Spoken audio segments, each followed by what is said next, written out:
Study, Louisa. With an education, you can't go anywhere, and I'll help you in any way I can, said Brianna to her daughter while she was studying at school. Louisa grew up an obedient, kind, hardworking girl. She never knew her father. She was raised by her mother and grandmother. Brianna tried hard to make sure that her daughter did not need anything and did not feel inferior to her friends. She worked all day long and only spent time with her daughter on the rare weekends she had. One day, when Louise was in 8th grade, she overheard a conversation between her mother and grandmother. How could he do that? Brianna almost cried. I trusted him, and he... What am I supposed to do now? What's the use of crying after the time? Answered Victoria. It's God's will. If it happened, then so be it. I'd like to raise Louise. Her mother wailed. And then there's this. The woman kept interrupting her phrases, so the girl could not understand what her grandmother and mother were saying. Suddenly, Brianna asked, Will you stay a couple of days with Louise while I'm in the hospital? Don't you dare, I forbid you. Victoria was indignant. These are not toys. You should have thought about it before. Now don't anger God. We'll raise it. We raised Louise and we'll raise another child. Louise dropped the textbook she was holding in her hands in surprise. Her mother came running at the sound. What's wrong? How long have you been standing there? She asked. Mom, are you going to have a baby? Ignoring her mother's question, the girl asked. No, you misunderstood everything. The woman began to twist. I need to go away for a while, and I asked Grandma to look after you. Why are you lying to me? The daughter asked. I clearly heard Grandma say that we would raise another child. Her daughter's words confused her. She flapped her eyelashes and remained silent. Victoria still did not interfere in their conversation, but seeing her daughter's confusion, she said, Louise, you are an adult and have a right to know. It just so happens that you will soon have a little sister or brother. Mom, Brianna tried to stop her. Louisa, don't listen to her. Grandma's got it all wrong. Louise hugged her mother and whispered, I've dreamed so much about having a sister. I pray for it every night, and God has heard my prayers. I will help you with everything, but don't take away my dream. Together we can do it. Brianna was moved by her daughter's words. She pressed the girl against her and cried. Seeing this picture, Victoria exhaled with relief and said, Well, thank God, I've got it all figured out. At the due date, Brianna gave birth to a healthy, beautiful baby girl and named her Martha. Louise, as promised, never left her sister's side, and when she was at school, Victoria took care of the baby girl. Brianna had to leave maternity leave after 3 months to keep her job. Martha's father never showed up at their house or showed any interest in their daughter, so the baby's birth certificate, like Louise's, had a dash on it. Victoria loved her granddaughters. She was very worried about them and feared that they would repeat their mother's fate. She often stroked their heads and sighed, saying, My orphans. Louise did not understand why her grandmother called them that, because they had a mother and grandmother who loved them. But Victoria's words became prophetic. When Louise was finishing 11th grade, Victoria suddenly fell ill. The doctors couldn't make an accurate diagnosis, so they treated one thing or another. But the medicines didn't help. Every day she was getting worse and worse. Just recently, a woman full of strength was dying in front of her family. On the day when Louisa received her high school diploma, Victoria passed away. Louise wanted to go to work to help her mother raise her younger sister, but Brianna insisted that the girl continue to study. Louise entered the institute without much difficulty. Now she had less time for her sister, but she still helped her mother whenever possible. Martha grew up a bright, inquisitive, and very mobile girl. She was always happy when her sister returned from the institute and followed her around all evening. She could sit next to Olga for hours and watch her comprehend the sciences. When Martha was 5 years old and Louise was in her 3rd year at the institute, Brianna suddenly fell ill. Thinking that it was just a cold, the woman did not pay attention to it and continued to go to work. But every day she got worse and worse. When she got to the hospital, it was too late. She was diagnosed with a terrible disease that was incurable. Brianna burned out like a candle in 6 months. After burying her mother, Louise, who had just entered her 4th year of college, was left with a little sister in her arms. From the inheritance, they had only a 2-room apartment on the outskirts of the city in which they lived. Having learned about the situation in the family, the guardianship and custody authorities immediately came to visit. Despite her older sister's resistance, Marta was taken to the orphanage with the words, "You are not able to support the child. You have no permanent income, except for a scholarship, but that is not enough.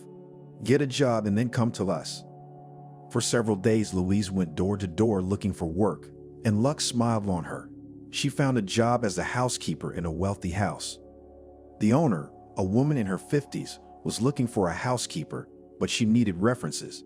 After talking to Louise and finding out all the circumstances that had brought her to her, she took a liking to the girl and took her on probation. "If you're right for me, I won't hurt your salary and I'll help you get your sister back," Donna promised. Louise tried hard to please her employer, and after a few weeks she managed to get Martha out of the orphanage. She was happy, even though it was not easy for her now. Early in the morning, Louise took her sister to daycare and drove to the other side of the city, where she had to take care of the housework. Good thing, even in the lifetime of her mother and grandmother, the girl learned to manage the household. From work, she ran to the institute. In the evening, Louise would go to the kindergarten to pick up Marta, and the sisters would return home together. Marta, though she was still very young, often noticed the tiredness on her sister's face. At such times, she would sit down beside her, put her arm around her, and like an adult say, "It's hard for you, Louisa, but don't be sad. I'll grow up soon and I'll help you with everything. The main thing is that we're together. Just don't leave me." Louise hugged Marta motherly and replied with a smile, "We will definitely manage everything." Louise was pleased that she had found a job and was able to bring her sister home. Over time, she became attached to her employer. The relationship between the owner and the housekeeper was warm, even friendly. The girl was surprised by only one thing. Why does a nice in every way, kind in every way, smart, intelligent, wealthy woman lives alone? She did not dare to ask directly, and Donna did not tell anything about herself. One day, while cleaning, Louise came across a photo album and couldn't resist her curiosity. One page after another, she looked at the pictures of young Donna. Some of them showed her posing alone, some had her friends by her side. Only one picture showed Donna with a handsome young man. It looked very happy. Engrossed in the photo, Louisa did not notice how the landlady entered the room. When she saw the photo album in her hands, she said, "All my memories are in it. Friends, colleagues, just acquaintances. And who is this?" Louise asked cautiously, pointing to the picture of a young man. "You're both so happy here." Donna sat down next to her, took the photo in her hands, looked at the smiling faces for a few minutes in silence, as if remembering the events in which it was taken, and then spoke. "You're right. We are very happy here indeed," she said. "This is Jack, my fiancé. We are 30 years old in this photo. We loved each other. I thought we're going to get married, making plans for the future. And then it was over in an instant." Donna was silent. Louisa felt that it was difficult for her mistress to remember the events of distant years and even more difficult to talk about them. The girl put her arm around Donna and rested her head on her shoulder. The woman smiled, though there was a deep sadness in her eyes. "Is he dead?" Louise tried to pull her mistress out of her memories. "Who?" Donna woke up. "Jack? No, he's fine, I guess." After a little more silence, the woman pulled herself together and continued. "A week before the wedding, I found out he was seeing someone else." "What do you mean?" Louise was surprised. "Why get married if you love someone else?"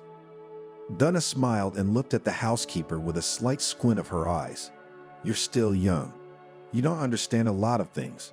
You trust people, and they often take advantage of our kindness and gullibility. By my 30s, I had already achieved a lot in life. I had my own business, which developed and brought a good income. I lived in a spacious apartment and planned to buy a house. I could already afford to go on vacation twice a year." Sergei liked all this. "You bet." The girl couldn't help her emotions. "He was happy to go on vacation with me," Donna continued, not paying attention to the exclamation of the housekeeper. "He made plans for our future together every day. He already had a design in his head for the house we were to live in, us and our children. He dreamed of me having a child with him, or better yet, 2 or 3. He had it all figured out. By his own admission, he wanted to marry me, put me on maternity leave, and take my place in my business. He gradually transferred the money into his accounts and then, would fly away to his dove, who for the sake of enrichment was willing to endure all this, waiting for him. What a horror. Louise was genuinely amazed. And where did you meet him? 3 years before the events I described, he came to work at my company. His good education and experience spoke in his favor. Jack was a quick learner, quick to grasp things. His determination, diligence, and persistence were amazing. At first, he caught my attention as an employee. There aren't many like him.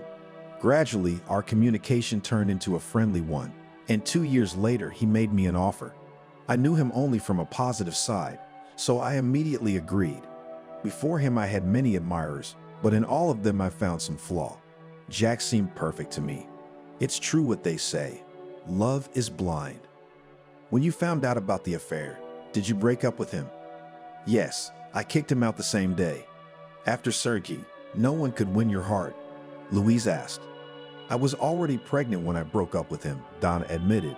I found out that day and rushed home to make my fiancé happy. But the surprise didn't work. He brought his mistress to my apartment. The woman was still surprised by her fiancé's insolence. A banal story. But it always seems to happen only in the movies or somewhere far away. But not to you. Donna summed up her story. And the baby? Louise asked. Was it born? Yes, of course it was. I had a healthy, beautiful boy at the due date, and I named him Austin. Where is he now? He's on an internship in America. He should be back soon. I admire you, Donna. Louise said with emotion. You're so strong. You made your own business. You raised your son alone, gave him a good education. Yes, I did everything for him, the woman confirmed. I felt guilty that I had deprived him of communication with his father. So I tried to fill the gap in every way I could. If clothes, shoes, then the best, branded, vacation only abroad, education European. In short, I worked day and night to provide my boy with the best. He must love you very much and appreciate everything you do for him. Louise's question remained unanswered. Donna abruptly changed the subject, remembering that she had a business appointment. Louise and her sister spent the whole weekend at Donna's house. At her mistress' request, she cleaned the rooms several times, especially the one for the young master. Finally, exhausted, the housekeeper said, Donna, the whole house is already shining. Don't you think you've done enough cleaning? After a second look in all the most secret corners, she agreed. All right, it looks clean, she said, and then added, Austin doesn't like the house to be dusty or cluttered.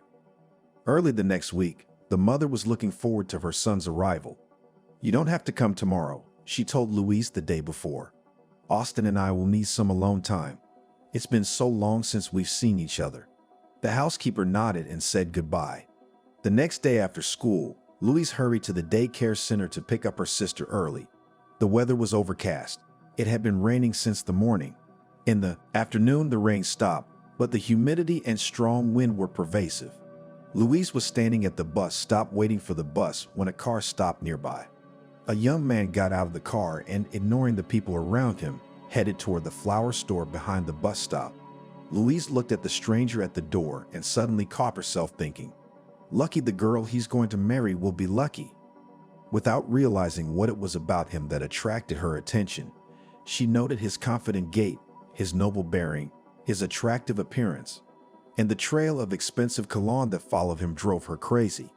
The young man came out of the store with a gorgeous bouquet of flowers. The thought flashed through Louise's mind again. Who is the lucky girl to whom these flowers are intended? The stranger got into the car and drove off briskly. Louise, who was standing next to him, was wet and dirty from the splashing from the wheels. The car sped away, and the girl stood there, almost crying, trying to clean herself up. The first pleasant impression, which at first left a young man, was spoiled. The next morning, Louise came to work. To her surprise, Donna was in no hurry to go anywhere. She was sitting on the living room couch drinking coffee, the aroma of which wafted throughout the house. Saying hello to her hostess, the girl asked in surprise, Are you alone? And where is your son? He is still asleep, answered the woman and took a sip of the fragrant drink. You don't have to go up to the second floor today. Wipe the dust in the living room and wash the dishes left over from last night's dinner. Louise went to the dining room. She was surprised to see on the table the same bouquet of flowers that had been brought from the store by the stranger who had doused her from the puddle the day before. While the housekeeper washed the dishes, the young master went down to the living room. Turning off the water, Louise found herself an unwilling witness to part of the conversation between mother and son. "This is my life," said the young man, "and it is for me to decide how and with whom to spend it. I think I have the right to express my opinion on this," came Donna's voice. "It seems to you," answered the son and went to the dining room. When he crossed the threshold, the young man stood up in surprise. It was the stranger with the bouquet. "And who are you?" he asked, not very kindly. "Louise," she introduced herself. "I am the housekeeper." "Hey, I see," he said with what she thought was a twinge of squeamishness, and went into the refrigerator. "Can you make an omelet?" "I do, only it's not." Louise wanted to say that cooking was not her job. She preferred to cook her own food. But the young man did not want to hear her out. Apparently, it was not in his habits. "Then make it quick," he said. "I don't have much time." Louise didn't want to spoil her relationship with the landlady's son, so she took out a frying pan and began to fry an omelet. She often made this dish for breakfast in the mornings, so it was as good as a professional cook. It's been a long time since I've had an omelet like that," said Austin. "You surprised me." "Thank you."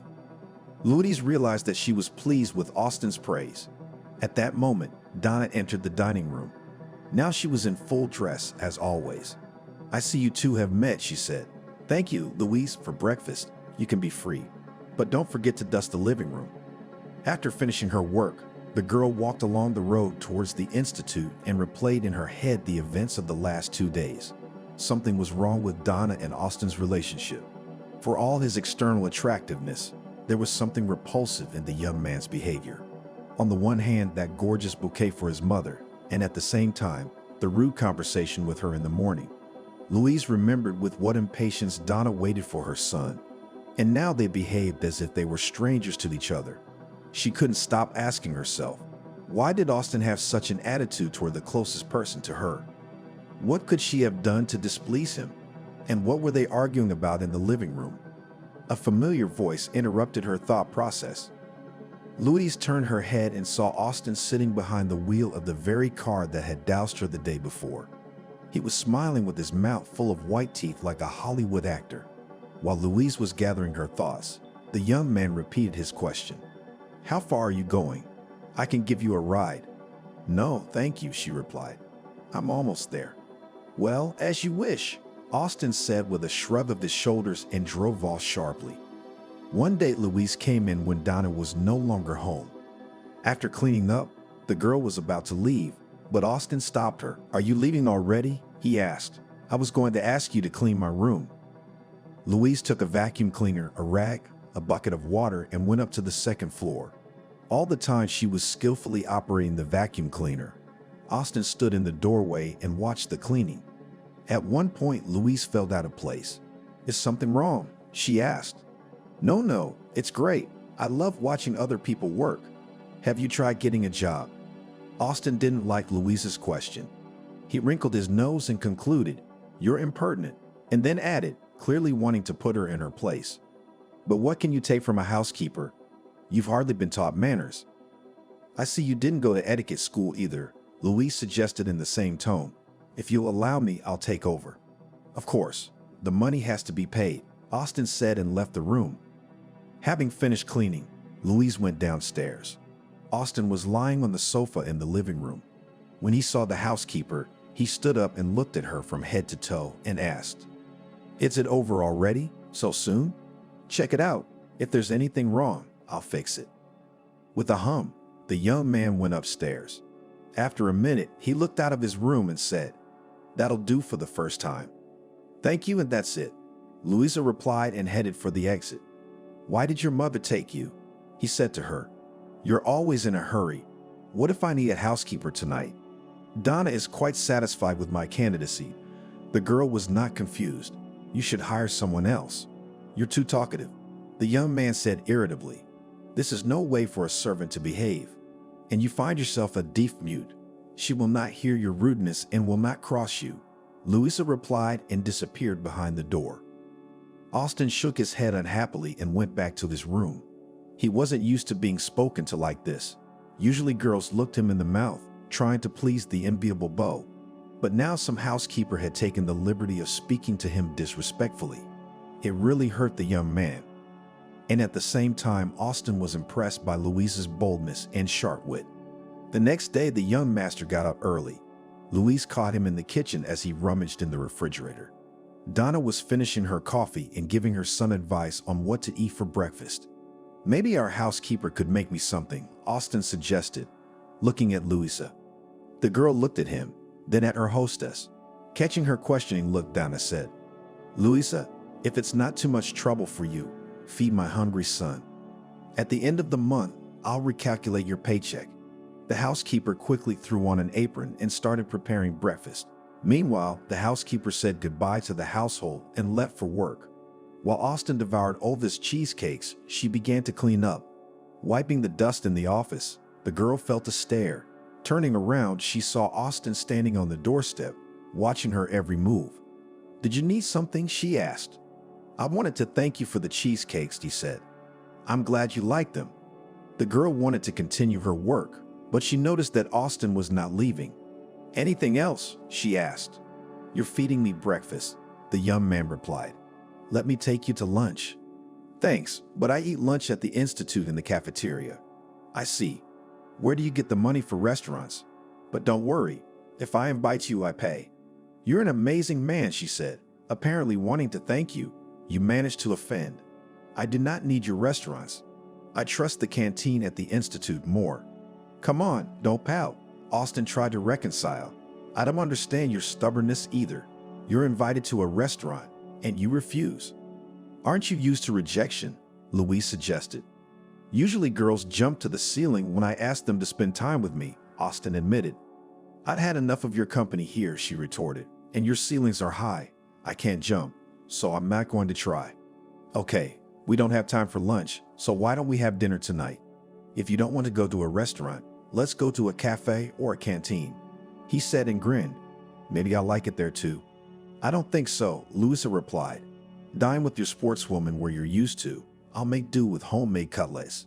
"Well, as you like," said Austin, not hiding his displeasure. "But if you change your mind, let me know. My offer still stands." "Are you in a hurry again?" Austin asked when Louise was about to leave. "Should my room be cleaned?" "You were asleep. I didn't want to wake you," she replied. "I have to go to the Institute. If you can't wait until tomorrow to clean, I can come back after school. Do me a favor."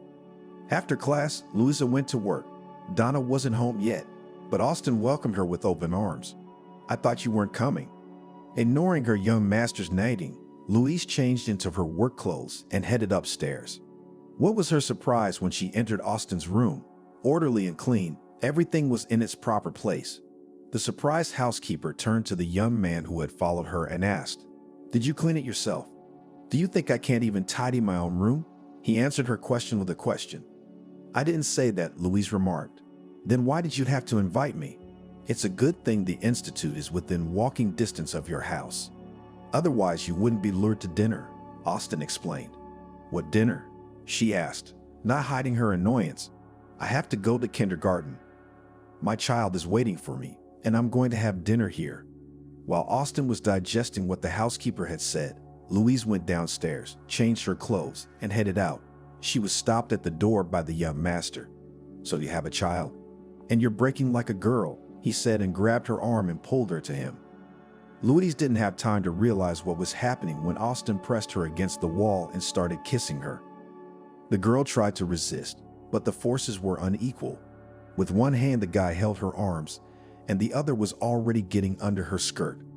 "Let me go," Louise demanded. "I'll tell Donna everything." "And I'll tell her that you attacked me," Austin replied with a sneer in his voice. "Who is she going to believe? Her son or some cleaning lady?" "Let me go," she said, trying to get away. "Don't you have enough groupies? What do you need me for?"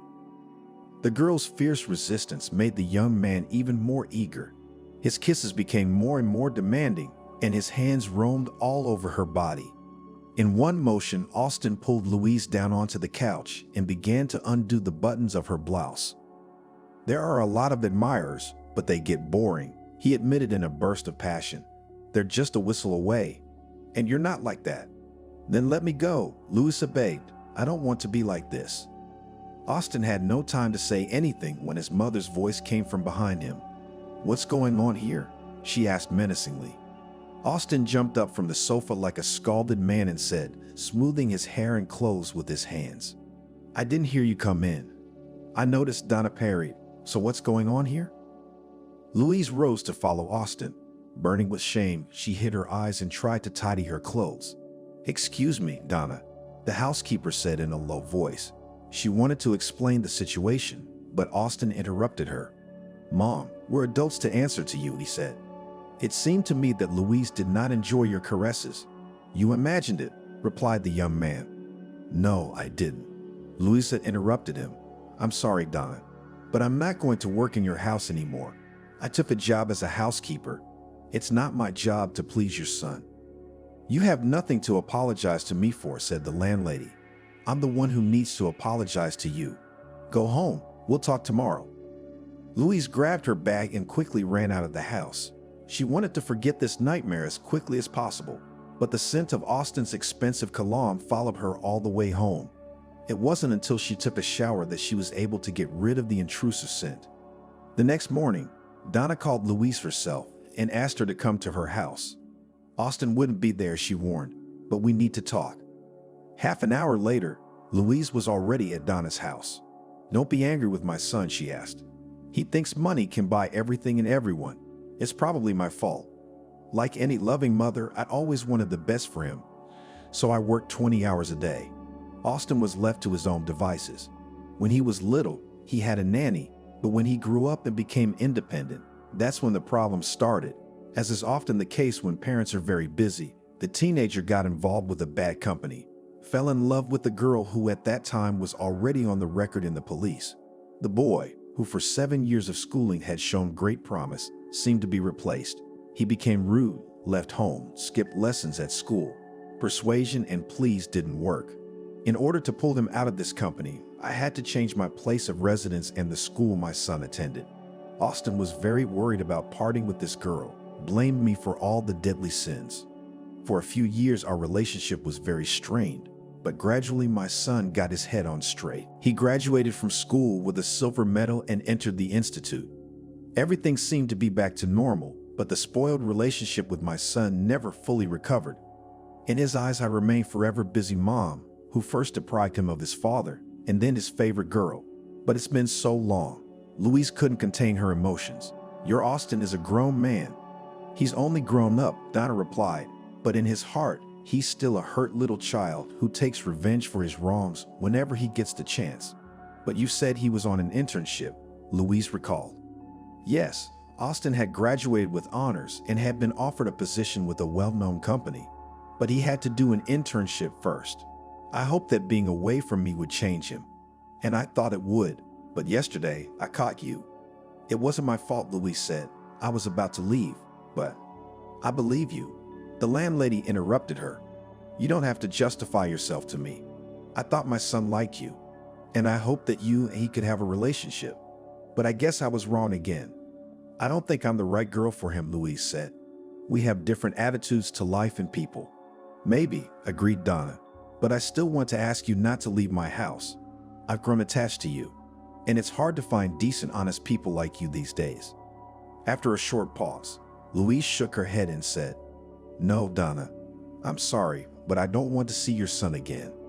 I thought so, the woman admitted, and taking an envelope with a few bills from her dresser drawer, handed it to the housekeeper. This is your paycheck. Thank you for your work, but you should think about it. Maybe you'll change your mind. A few days passed after Louise was fired from Donna's house. During the time she'd been working, she'd been able to put aside some money, which now came in handy. The allowance from the state was also a good help. Not to say that the sisters did not need anything, but they were not poor either. Louise's main concern was that the guardianship authorities would not come to check on them. Louise, will they take me back to the orphanage? Marta asked her sister every now and then. No, they won't, Louisa answered. I'll find another job soon. But in a pinch, I'll go to Donna. She promised to help. It's a shame you don't work for Aunt Donna anymore. I liked her, Martha confided to her sister on the walk. I like her too, agreed Louise. But unfortunately, we can't always do what we want to do. Why don't we visit her? Martha suggested it. She won't kick us out, will she? She won't, confirmed her big sister. But let's do it some other time. Why some other time? Suddenly, a man's voice came from behind the sisters sitting on the bench. My man will be glad to see you. The girls turned around. Austin was standing behind them with a bouquet in his hands. Hearing the familiar voice, Louise flinched. All these days she had been trying to forget about the incident, and she certainly hadn't expected to see him in the yard of her own house. Who are you? Martha inquired. The young man walked around the bench and squatted down in front of the girl, extended his hand to her and introduced himself. Uncle Austin, what's your name? Martha, she answered cheerfully and pointing to the flowers asked, and who are these for? Your mom, the man said and handed the bouquet to Louise. My mom is dead, and Louise is my sister, the girl explained. Martha's words confused Austin. I'm sorry. He turned to Martha. I didn't know. What are you doing here? Louise asked, making it clear that she was not happy to see him. I came to apologize for my behavior. I don't know what came over me. Take these flowers as a token of reconciliation. I forgive you, but I won't take the flowers, Louisa replied and went home. Louisa, I was going to ask you to come back to work. No, I promised to behave. I'm not sure you know anything about decorum. Everybody can make mistakes, Austin said in his defense, but you have to be able to forgive. I said I forgave you, the girl reminded him, but I'm not going to work for you anymore. What can I do to make you change your mind? Why such persistence? I'm sure there will be a lot of people willing to take my place. By the way, maybe they'll be more cooperative. Austin, who was not accustomed to long persuasion, could hardly contain his irritation. I wouldn't have insisted if it hadn't been for my mother, he admitted. She's been giving me a hard time. How did you win her over? Louise is the best. Martha stood up for her sister. The young man looked at the girl and then back at the former housekeeper. Think it over, he said. We won't hurt your wages. Putting the bouquet on the bench, Austin walked quickly to the car. In a minute, he was already behind the house. Martha looked at him and said, What a nasty uncle. Did you leave Aunt Donna because of him? Yes, she admitted. I didn't like him at first either. It's a shame you don't work there anymore, Martha said on the way home. The sisters never returned to the subject again, but it didn't take Austin long. A couple of days later, he met Louise after school. Are you following me? She asked irritably.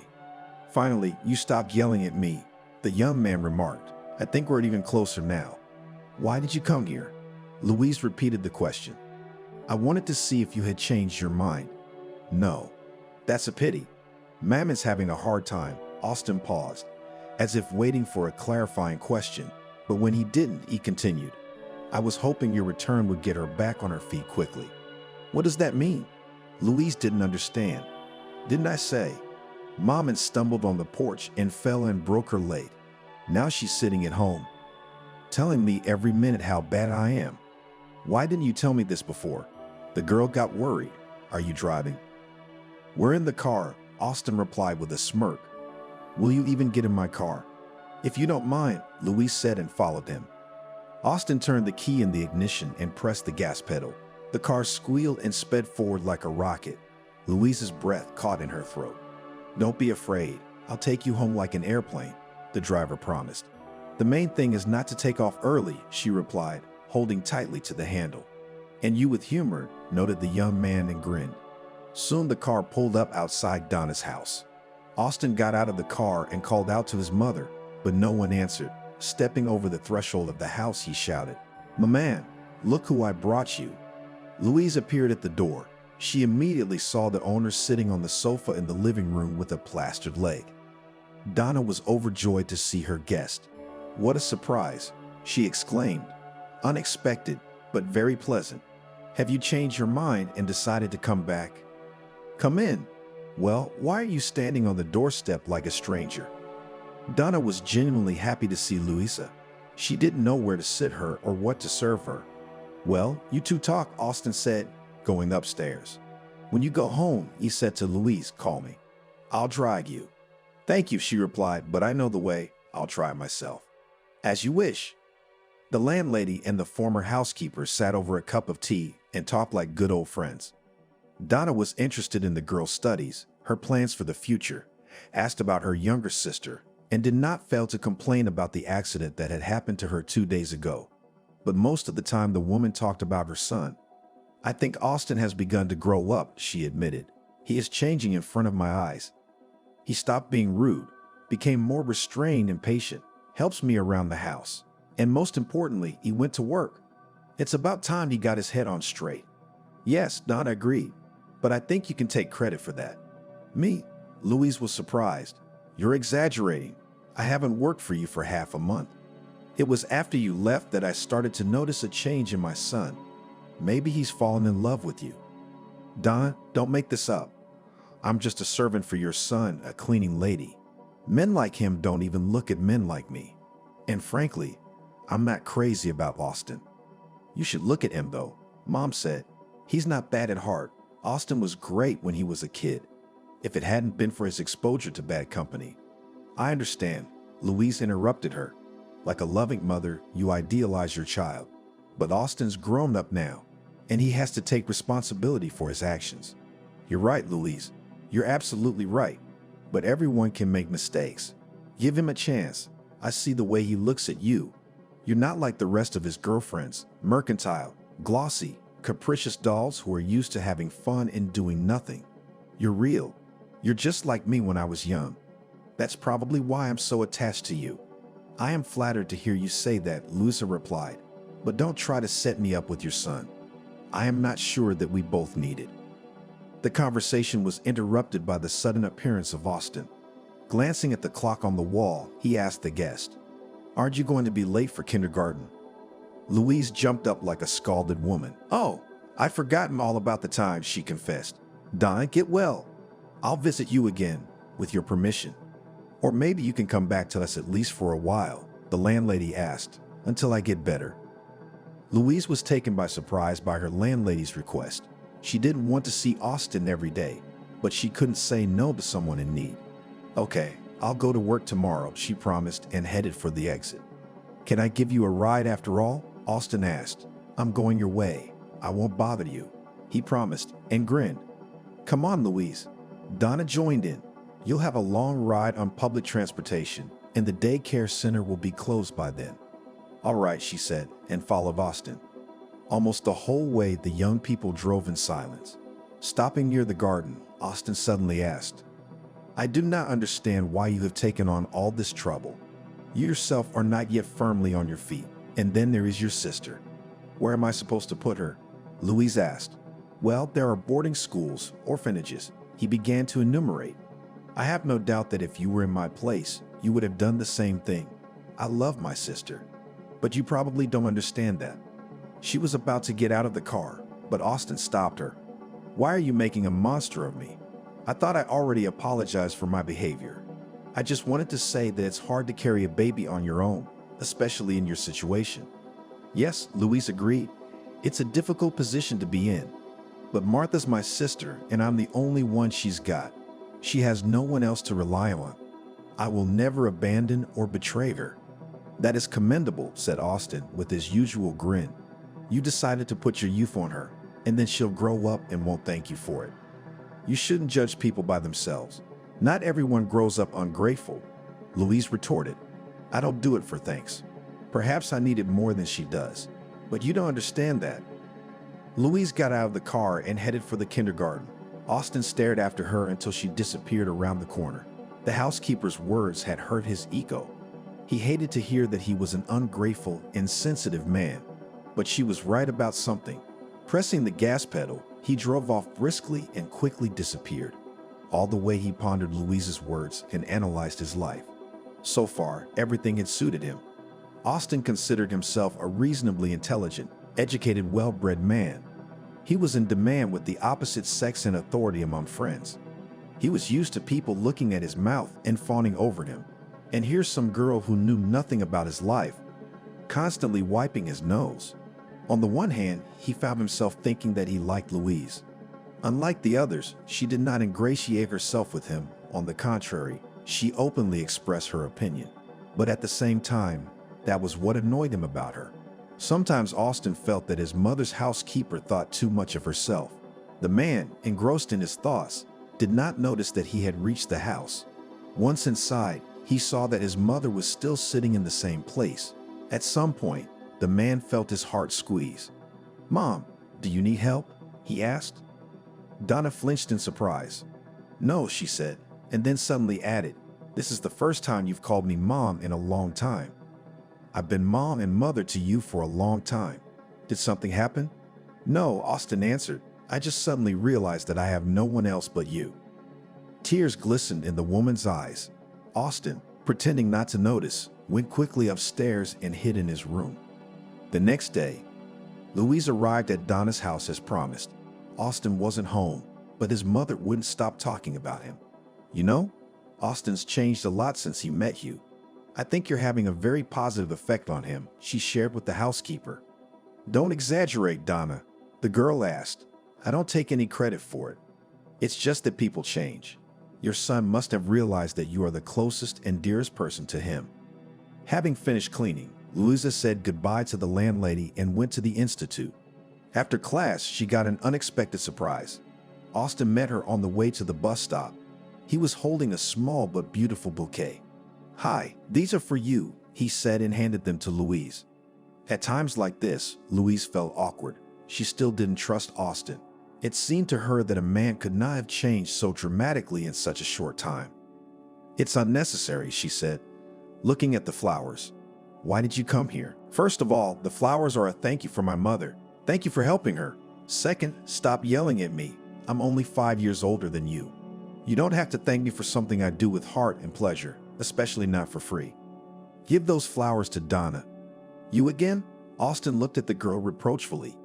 "I will stop howling if you promise not to come to my institute with flowers anymore," she said. "I don't want my classmates to start gossiping about me." "What's wrong with a girl's boyfriend coming to pick her up?" he asked. "You're not my boyfriend," Louise reminded him. "All right," agreed the young man. "I promise not to compromise you again. Just take this bouquet." Louise sighed and took the flowers. "I can give you a ride to the garden," Austin offered. "It's not worth it. I'd rather take the bus. It's safer that way." Austin grinned his trademark smile and replied, "I promise to drive slowly and deliver it safely on time." "Okay," Louise gave in, one last time. The young man headed towards Austin's automobile. To the girl's surprise, he was as gallant and attentive as ever. Ahead of her by a few steps, the man opened the door in front of the passenger and kindly offered her his hand. It did not go unnoticed by Louise that this time Austin drove the car slowly and carefully. At some point, it seemed to her that there was a completely different person beside her. Not so long ago, the arrogant snob had magically transformed himself into a well-mannered, intelligent man, pleasant in every way. On the one hand, Louise liked this change in him. On the other hand, it frightened her, something fake about it. "What are you thinking about?" Austin asked, noticing the passenger's absent gaze out the window. "About how a man can change in a few days," replied Louise. "Are you referring to me?" he clarified. "Yes, I don't believe in such metamorphoses," she admitted. "You're obviously up to something. I just don't know what it is." "You're wrong," the young man tried to persuade her. "It was my behavior before that was fake. I'm used to acting like that," he admitted. "Women like confident, persistent, goal-oriented men." "Confident but not cocky," Louise corrected him. "Persistent but not insolent, determined but not pushy." "So you think I'm a pushy, self-assured, impudent man?" Austin concluded. "Yes." Louise's answer discouraged him. He was still unaccustomed to her honesty and directness, and at the same time, it turned him on. No woman had so far stirred his mind as Louise had. Her behavior aroused mixed feelings in him. On the one hand, he was magnetically drawn to her. On the other, he wanted to punish her for her unapproachability and intransigence.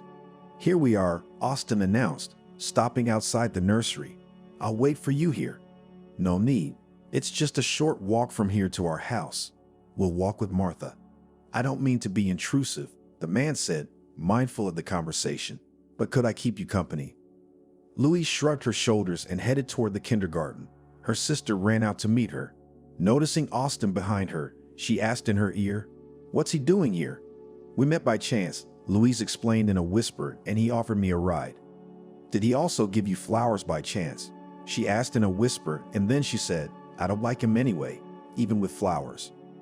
After walking the sisters to the entrance, Austin suddenly suggested, "Maybe on the weekend we can walk in the park or go to the zoo together." "No," Martha replied firmly. "We had other plans." Louise was used to her younger sister's development, and Austin was discouraged by the little girl's answer. But quickly gathering his thoughts, he asked, "Do you have dolls?" "Lots," Martha replied. "Did they have their own dollhouse?" After a short pause, the girl said, "No, they live in my and Louise's house."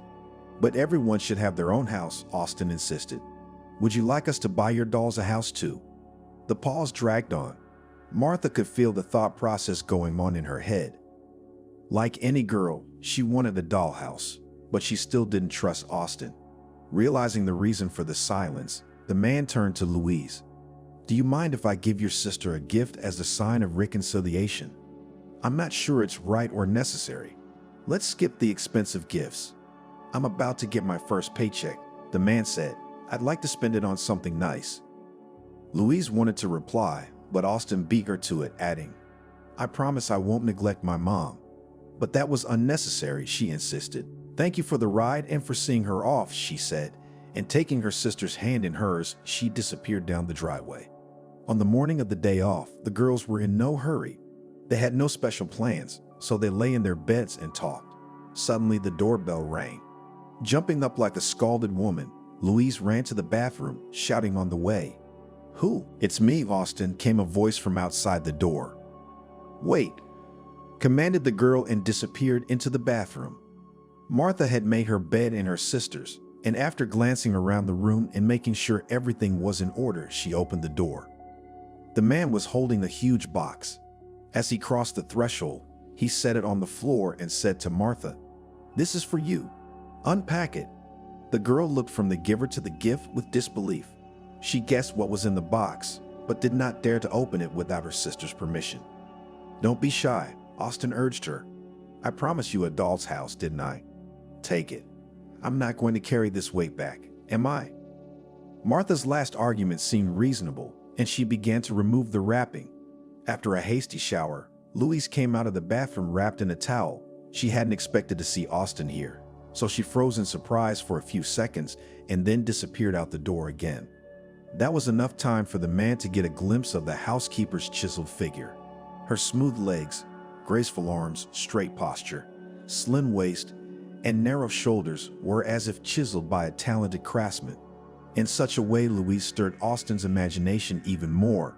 In his mind, he was already imagining her in his arms. He had never wanted a woman so badly in his life. A moment later, Louise came out in the robe she had to get out of the laundry basket. But even in her crumpled housecoat, she looked very attractive and desirable. "I told you not to open the door to strangers," she reproached her sister. "But he's not a stranger," Martha replied, taking the doll's house out of its wrapping. "What the hell is this?" her older sister asked sternly, looking at the toy. "Now my dolls will have their own house," the girl said happily. "It's too expensive," Louisa said. "We can't accept it."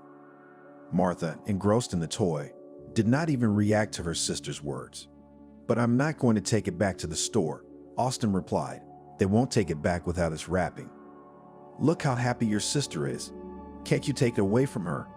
"Then I'll give you the money from my paycheck," Louisa suggested. "I will not take money from you," replied the young man. "But if you have extra, you can take me to the movies." "All right," she agreed. "But first, we need breakfast." While Louise made pancakes, Austin helped Martha set up the dollhouse. From the outside, they all looked like a close-knit family. Despite her distrust of the hostess's son, Louise watched her sister and the guest play with amusement. For a moment, she thought that he was indeed a kind and decent man. And the incident of molestation in the drawing room was only a misunderstanding, which Austin had long since repented of. "The pancakes are wonderful," praised the hostess. "You haven't tasted Louise's cakes yet," Martha added with pride in her voice. "Martha, you have to address adults as you," her sister corrected her. "Uncle Austin told me to call him you," she said. Louise looked questioningly at the guest. Austin, as if nothing had happened, said, "Why the ceremony? I think it's easier to communicate this way." After breakfast, Austin, Louise, and Martha went to the biggest shopping and entertainment center in the city. There was everything there: a movie theater, a cafe, a restaurant, a playground. "Yes, I'm sorry," Austin replied, getting up from his seat. "Time flies with you. Why don't we all go out again sometime?" "Maybe." Austin stood on the doorstep and looked at Louise. He wanted to kiss her desperately, but he was afraid of ruining the relationship he had just established. Shuffling from foot to foot like a schoolboy, he decided to ask, "Can I kiss you?" Instantly, the girl's cheeks flushed. She wanted to say no, but her tongue wouldn't listen to her. A second pause, and Louise felt Austin's moist lips on hers. Without wanting to, the girl reached for him. She wrapped her arms around his neck. Austin put his arms around her waist and pulled her to him. This kiss, filled with tenderness and affection, was nothing like that first kiss. Louise felt herself starting to lose control of herself and the situation. But suddenly, Austin pulled her away from him just as gently and said, "See you soon." Donna was on the mend quickly. Louise came to her house every day and cleaned her house. She also had to cook meals now. It was good that the vacations had started and the housekeeper had a lot of free time. Martha became a frequent visitor to Donna's house, who was happy to spend time with her while Louise did her chores. Austin rushed home every day after work to spend time with Louise. Donna noticed her son's rapprochement with the housekeeper and did not hide her joy about it. "I think Austin has seriously fallen in love with you," she once shared with Louise. "It's like he's been replaced. It's true what they say. Love works wonders." Louise only smiled at these words and lowered her eyes in embarrassment. She too saw this change, which made her look at the man with different eyes. She felt that she was falling more and more in love with him every day. Alone with Austin, her heart was racing as if it was trying to jump out. Only a little worm in her head kept her mind on her own. It was like it was drilling at the same place, not allowing her to relax and forget.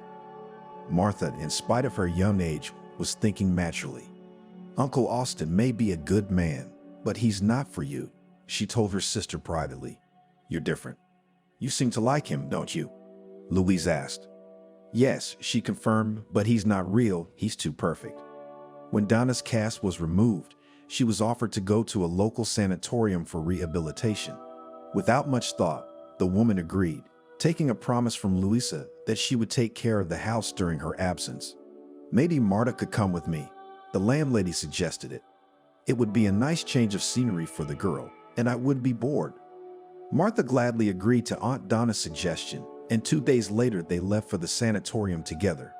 That same evening, Austin arranged a romantic candlelight dinner for Louise. Of course, the dinner was prepared by Louise, but while she was busy in the kitchen, he set the table in the living room, dimmed the lights, lit candles, and put on some nice music. What a surprise. The girl was surprised. Like in the best houses of Paris. "Why Paris? We're not the best either," I noticed. Demonstratively pushing back his chair, the young man invited Louise to the table.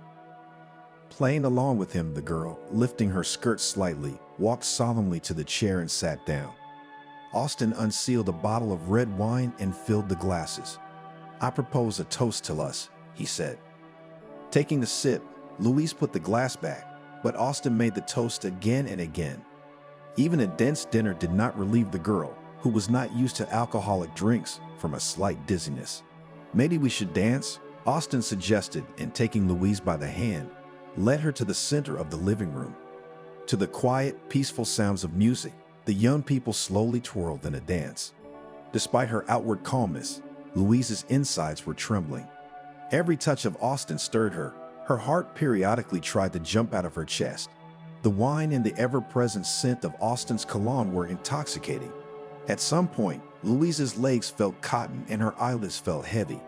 She rested her head on her beau's shoulder and felt his muscles tense. At the same moment, he picked her up in his arms and carried her to his room. "What are you doing?" Louise asked. "Don't say anything," Austin asked in a whisper. Going up to the room, he put her on the bed and laid down next to her. Feeling the girl's inner resistance, he kept her in his arms. "I want you to be mine," he whispered and kissed her. This time his kiss was longer and more demanding than all the previous ones. Louise gasped with desire. That little worm that had been keeping her down until now had disappeared without a trace. She could no longer think or analyze what was happening. She just wanted to enjoy the moment. Louise gave free rein to her feelings and desires. The girl wrapped her two arms around the man's neck and whispered, "Yes." She didn't notice when Austin took off her clothes. In those rare moments of consciousness, Louise only noticed that he was gentle with her, then, like a wild animal, rushed at his prey. The pain and fear faded into the background as Austin whispered sweet words in her ear. Never before had she experienced such a flurry of feelings all at once. She felt like she was going to burst, but she didn't. Unable to contain herself any longer, she moaned. From time to time, her moans turned to screams and then back to silence. Soon, her inner trembling spilled outward. Louise was shaking as if from the cold. Her whole body was whimpering. It was not obeying her. Suddenly, Austin's rapid, rhythmic movements became slower until finally they stopped altogether. With a deep exhalation, the man collapsed beside her. Silence hung in the room. Louise's consciousness suddenly cleared. She slowly pulled the blanket over her, shamefully covering herself. Austin lay with his eyes closed and said nothing. Finally, after a few minutes, he got up and headed for the bathroom. Louise didn't know what she should do. On the one hand, she realized that nothing supernatural had happened between them. On the other hand, she was ashamed of her weakness. While she pondered, Austin showered and returned to her, wrapping his torso in a towel. Seeing the girl's embarrassment, he lay down next to her and asked, "How are you feeling?" "Fine," she replied faintly. "You really didn't have anyone before me," Austin said, as if still in doubt. "I thought there were no more of them left nowadays." Louise said nothing, but pulled the blanket tighter around her. "I'm going to get some water," Austin said. "Would you like some?" The girl nodded and, after waiting for him to leave the room, headed for the bathroom. Standing under the shower, she could still feel Austin's touches and kisses on her body. The recent events flashed through her mind, and his voice echoed in her ears. The warm water gradually brought Louise to her senses. Wrapping a large terry towel around herself, she stepped out of the bathroom. Austin was sprawled out on the bed on top of the blanket, looking at her intently. He had his trademark smirk on his face, which made her uncomfortable. But in the next second, Austin smiled and, patting the vacant spot on the bed next to him, said affectionately, "Come to my place, pretty girl." Louise crouched down next to him on the bed uncomplainingly. Austin put his arm around her shoulders and drew her to him and kissed her. "You're hot," he said jokingly. "I didn't expect you to be so passionate. Would you mind doing it again sometime?" Donna and Martha had been at the sanitarium for 2 weeks. All that time, she had been calling her son and the housekeeper periodically to tell them what she was doing and to ask about news from home. Austin went to work every day, and Louise returned to her studies after a short rest. She was still doing chores, but now she often stayed overnight at Donna's house. Ever since Louise had become close to Austin, she had missed him. He was late from work for a good reason, or he had a meeting with friends, or he had to visit a sick boss. Soon Donna and Martha returned home. The girl had a lot of impressions. She told her sister about the wonderful time she had spent with Aunt Donna at the sanatorium. Louise was happy for her, but she couldn't hide her worries about the changes in her life from her hostess. "Tell me what's going on with you and Austin," the woman asked when she was alone with the housekeeper. "Everything is fine," Louise replied, embarrassed by her question. "You don't have to lie to me," Donna asked.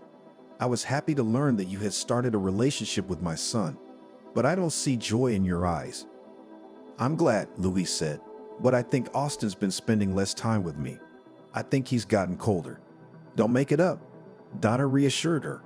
"It's just that men can't devote themselves to a woman completely. It's us women who dissolve into them when we fall in love." Louise continued to run the household at Austin's mother's house, but after her return, she no longer stayed overnight. Austin didn't insist. After seeing Louise home, he would go about his business and often return well past midnight. Donna did not like her son's late nights out, but she did not give him away. hoping that he would come to his senses and change. As time passed, however, nothing much changed. The woman noticed how sad her housekeeper was. She felt sorry for her, so she decided to intervene. "Austin, we need to talk," she said sternly one day to her son, who was going to another meeting with his friends. "Mother, not now," he asked her. The word mother cut Donna's hearing. Austin had been calling her mom lately, and she was insanely pleased with it. What had happened today? Why mom again? "Did something happen to you?" she asked. "Trouble at work?" "No, everything's fine there. I'm still getting a tiny salary," the son replied in a disgruntled tone. "I've offered you many times to go into business with me," the woman reminded him. "I don't want my mother to be my boss," Austin said. "When you're ready to retire, then call me." "What's the matter with Louise?" she asked me directly. "What do you mean?" Austin pretended not to understand. "Don't pretend. Louise is a good girl. She'll make a fine wife. You're lucky she paid attention to you." "What? She took notice of me," he interjected dismissively. "She should be thanking the universe that a man like me came her way." At that time, the housekeeper had finished cleaning and was on her way to the living room to say goodbye to the owners. The conversation between mother and son made her stop outside the door. Louise had never allowed herself to eavesdrop on other people's conversations before, but this one concerned her directly, so she put her ear to the keyhole for a better hearing and froze. "I'm sure she's grateful," her mother parried. "You've been dating for months now. When are you going to propose to her?" "What are you talking about, Mom?" I asked a normal question. When young people date, they make plans for the future. "Are you thinking of marrying Louise?" "No, of course not." Austin grinned. "Who am I? And who is she? Do you think I'm going to marry some housekeeper?" "She's only a housekeeper because of circumstances," the landlady said. "But you know she's about to get her high school diploma, right?" "So what?" Austin didn't give up. "What difference does it make? She's a simpleton. I'm attracted to more interesting girls with big boobs and empty heads." Donna got angry. "I wish she was. There's no shame in going out with them." "Austin, I had a better opinion of you," she admitted. "I thought you were a smart, serious, forward-thinking man, and you still can't get over it." "Mother, don't lecture me," he asked. "I won't let you hurt Louise. The girl has been through enough in this life."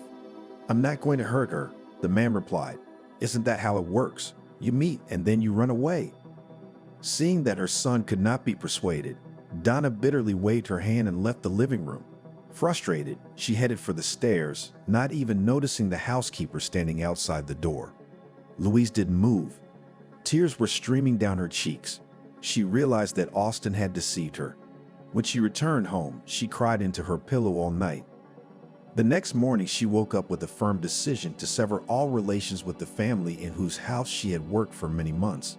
Arriving at Donna's house, Louise made her way to the landlady's house. Austin had already left for work. Trying to hide the traces of her worries from the housekeeper, the landlady asked with a smile, "How are you, Louise? How's Martha?" Not wanting to beat around the bush, the girl said directly, "Donna, I heard you talking to your son yesterday. You do realize that under these circumstances I can't continue to work in your house." "Maybe things will change," she said with hope in her voice. "Maybe Austin would come to his senses." "You can't force a favor," Louise said firmly, "and I don't like to talk to him and pretend that nothing has happened." "Yes, I understand," agreed the landlady. "You're probably right. I'm sorry about what happened." "It wasn't your fault," Louise replied. "You don't have to apologize to me for your son. He is a grown man and he can take responsibility for his own actions." Louise hadn't worked at Donna's house for several days. She was completely absorbed in her studies to get Austin out of her mind. Martha realized that something was going on with her sister, but she didn't ask her questions unless she got an answer. Donna, feeling guilty, didn't abandon the girls. She often came to visit them with gifts. The women tried not to bring up the subject of Austin, pretending that he did not exist. When Donna came to visit her sisters again, she said, "Louise, I have an offer for you that you can't refuse." Intrigued, smiled the girl. "I want to take you into my business," she informed me. "In a few months, you'll get your diploma and you'll be looking for a job. I suggest you skip the job search and come to me for an internship right now." "But I probably won't be able to do that," Louise said nervously. I don't understand anything about your business. What am I for? Donna asked cheerfully. I'll teach you everything. If you want to leave and work in your specialty, I won't hold you back. And if you like it, I promise you career advancement and a good salary. Say yes, Louise. Martha jumped up and down. After a moment's thought, Louise smiled and nodded in agreement. I'll do my best, she promised. Thank you. A few months flew by. All this time, Louise was writing her thesis and interning at Donna's company. The former owner, now director, was pleased with the new employee. Louise was a quick learner. She quickly joined the team and earned the respect of her colleagues. Now she devoted all her free time to herself and her little sister. Louise, knowing about her natural beauty, nevertheless, following the advice of her boss, began to visit beauty salons, watch her appearance, updated her closet, and enrolled in the gym. For a diamond to become a diamond, it needs a professional cut, Donna liked to say. And Louise had learned that. Young men looked at her and tried to ask her out every now and then. But Louise didn't have affairs at work. The memories of her failed relationship with Austin were still fresh in her mind. The girl was not ready to jump into the maelstrom again. One day, the director of the company came to work in a bad mood. Never before had she allowed herself to raise her voice at her subordinates, and on this day her shouting was heard from the very morning. Employees did not leave their workplaces, afraid to be seen by her. After gathering her courage, Louisa entered the principal's office and saw that the woman who had just raged was standing at the window, wiping tears from her face. Donna, is something wrong? Louisa ran up to her and asked, Can I help you? The principal didn't react to her words for a while, but then she turned, looked at the girl carefully and answered, Austin is going to get married. The news hit Louise like a blow to the head. All this time she had been trying in vain to forget Austin. She couldn't say that she still loved him, but his desire to marry someone else had hurt her feelings. Louise swallowed the lump in her throat and said as calmly as she could, It had to happen sometime. Maybe Austin will settle down now. I hoped until the last day that he'd come to his senses and come back to you, Donna admitted. I am flattered by your words, Louisa replied, but I don't think I could forgive him, so let him be happy with his girlfriend. The headmistress hugged the girl and smiled with sadness in her eyes. What a pity my son never realized what goal he had lost. From now on, Louisa spent a lot of time in the principal's office. Donna wanted to share her worries about the upcoming celebration with someone, and she found no better listener than Louise. The last thing she wanted to know was the details of the preparations for Austin's marriage, but she didn't dare to tell his mother, so she listened to her stories for hours. It was clear from Donna's remarks that she wasn't happy with her daughter-in-law. A narcissistic painted doll, she said of her, born with a golden spoon in her mouth and never took it out her whole life. Her father spoiled her, instilled in her that everything is bought and sold, and when he was gone, he died 3 years ago. His wife, a slacker, spent all his $1 million fortune on lovers. Now, with no one to help her, she decides to set up her daughter. What they don't know is that Austin's broke and living off me. Why don't you tell them? Louise asked. Why should I? Jasmine comes to our house and talks to me for hours about her great love for my son. Why destroy such love? And Austin? Does he love her? I don't know. Sometimes I don't think he's capable of feeling that way at all. I've decided to stay out of his life. Let them live as they please. Finally, the day finally arrived. Despite Donna's pleas for a low-key wedding celebration, the young couple feasted on the world. Of course, it was not without the financial support of mothers. Donna immediately warned her son that the wedding and the wedding gift will be her last investment in him. And the mother of the bride collected the remnants of the untold wealth of her deceased husband and gave them to her daughter's wedding on the condition that after marriage, she will return everything to her with more than enough. After the festivities, the newlyweds went on a wedding trip, which Donna gave them, and she herself returned to work. The director answered congratulations and questions from her subordinates dryly and reluctantly. One could sense that the woman was worried about her son's future, but she did not change her principles. He is a grown man, not stupid, with a good education, Louise reassured Austin's mother. He'll be fine. You'll laugh when you remember how you shed tears for nothing. How kind you are, Donna said, not hiding her admiration. God give you a good fiancé. He will, laughed the girl, all in good time. "My man, I want to talk to you," said Austin on his return from the wedding trip. "Let's talk," Donna agreed. "Are you in some kind of trouble?" No, the man was miffed. "I just wanted to learn your business from the inside, so to speak." "Well, this is unexpected.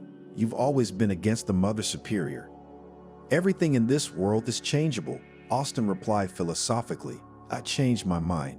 Maybe you'll want to hand over your authority to me too, when you're convinced that I'm doing a good job with your enterprise." Austin and his young wife had returned from a wedding trip the day before. Being weary on the road, they went straight to their room, whence they did not come out all the evening.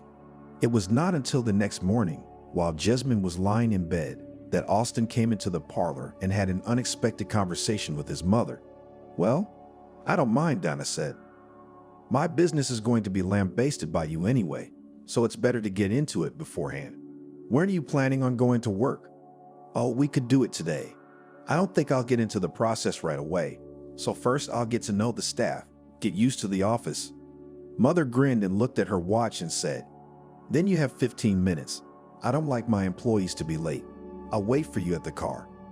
While Austin searched for a clean iron shirt, the time for packing was over. He kissed his sleeping wife at the last moment and got into the car with his mother, who had already left. "I didn't even have time for breakfast," he complained. "Why didn't your wife see you off?" the woman asked. "Jasmine is still asleep. Doesn't she have to go to work today?" "My man, what are you doing?" Austin grinned. "In her family, women don't work." "Ours do," Donna retorted. "Or does she think I'm going to feed and clothe her for the rest of her life?" "I will." Austin stood up for his lady. "I'll be able to provide for my woman and then for my children." "And what will your woman do?" "Home. A wife's duty is to keep the hearth and bear children." Donna looked at her son in silence and continued to follow the road. Soon they arrived at the factory. Austin walked in step with his mother, trying to establish himself as a strict boss in front of his subordinates from the first minutes. He had been to his parents' kingdom many times as a teenager, but then he had been here as a guest, and now he had come with the purpose of taking the throne. Practically nothing had changed here, Austin noticed, just more employees. "Yes, production is expanding, business is booming," Donna agreed. "With the right management, it's a profitable business. We're here." "Where?" Austin didn't understand. "Your office, if memory serves, is on the top floor. I thought I'd be sitting next to you." "Sitting, my dear son, is not going to work," she replied. "If you're here to work, you'll have to work hard. I'm used to being alone in my office. Here's your workplace." The director pointed to a vacant desk among the other desks where the employees were working. Austin glanced around the large workshop and looked at his mother with a puzzled look. "You're not going to put me in the shop, are you?" he asked. "You wanted to get to know the production from the inside," she reminded him. "When you master the technology, I will transfer you to the quality department." "Mom, but I'm your son." Austin was indignant. "You're my employee here." The director replied, turned around and walked toward the stairs. "If something is unclear, ask your colleagues." The man did not argue with his mother, deciding to continue the conversation in the evening at home. It was not until lunchtime that he managed to have breakfast and lunch. Sitting at the table with a bored look, he watched the workers. Suddenly, his gaze stopped on a very elegant young woman. It was clear from her demeanor and mannerisms that she held not a small position in this enterprise. Mesmerized by her beauty and grace, Austin did not immediately recognize the well-groomed, blooming young woman as Louise. He had, of course, heard from his mother that she had invited her former housekeeper to join her at the company, but he had not expected to see such a change in her. There was not a trace of that simpleton left.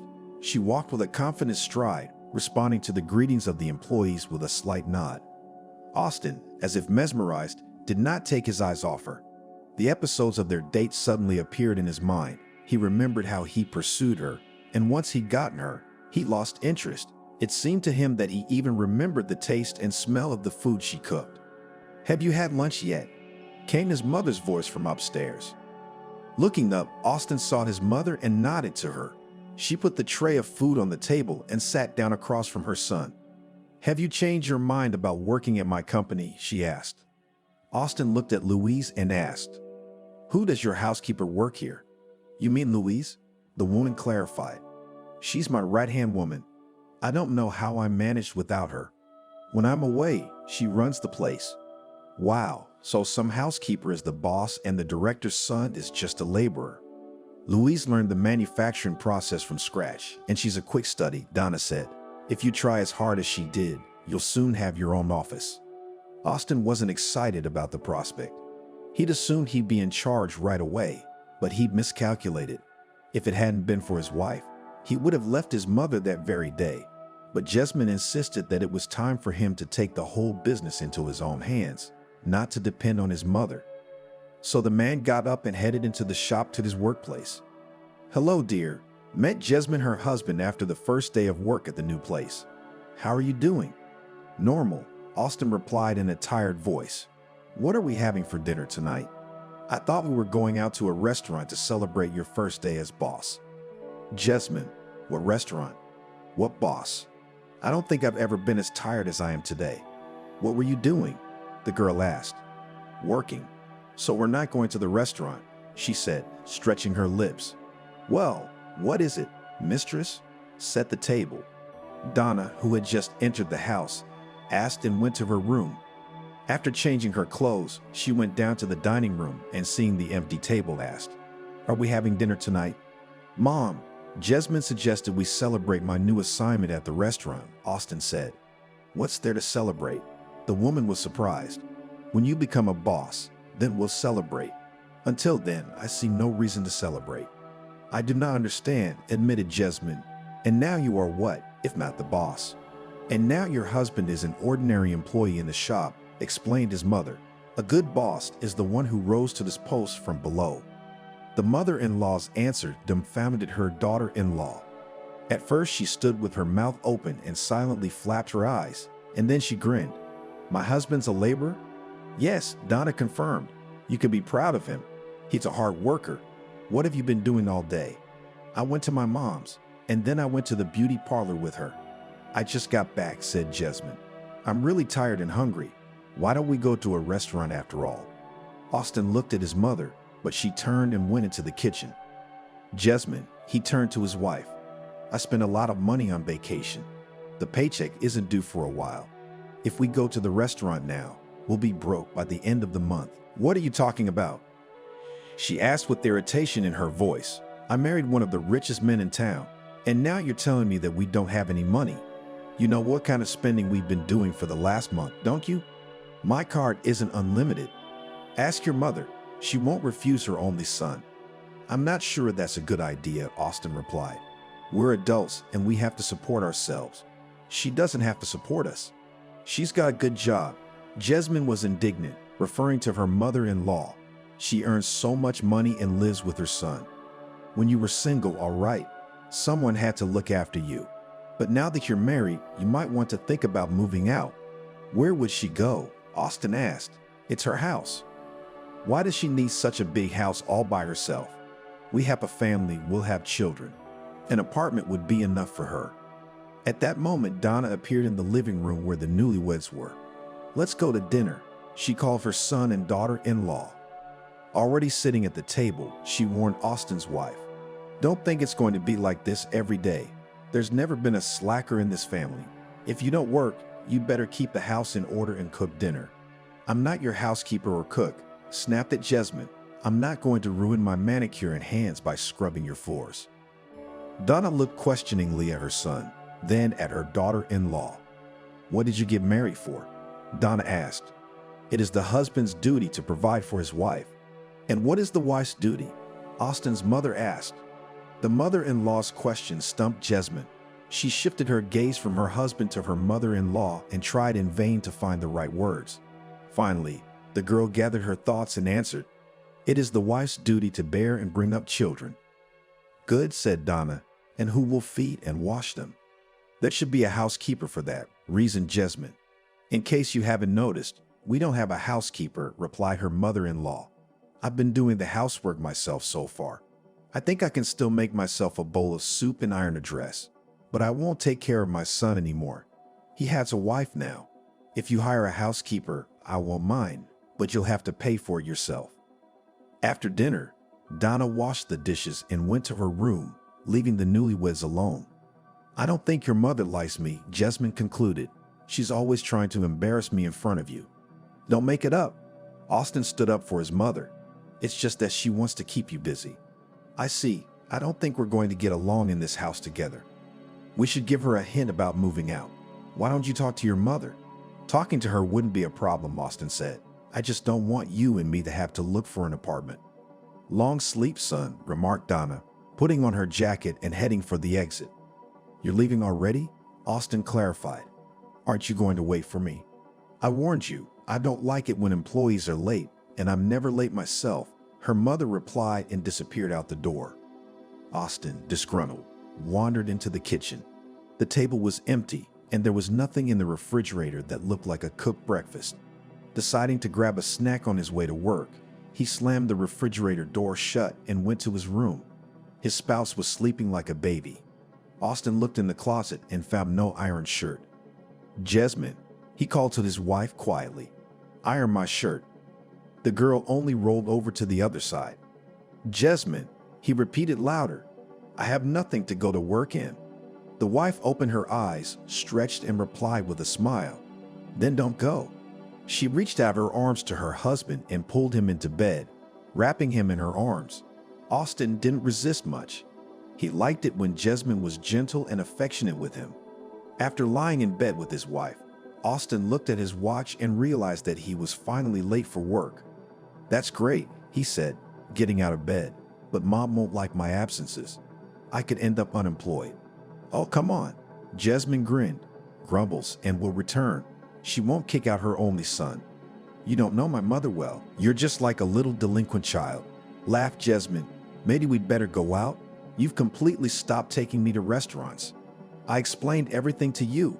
We have no money now. After these words, the girl became furious. I don't want to hear it. I married a millionaire and he turned out to be a starving man.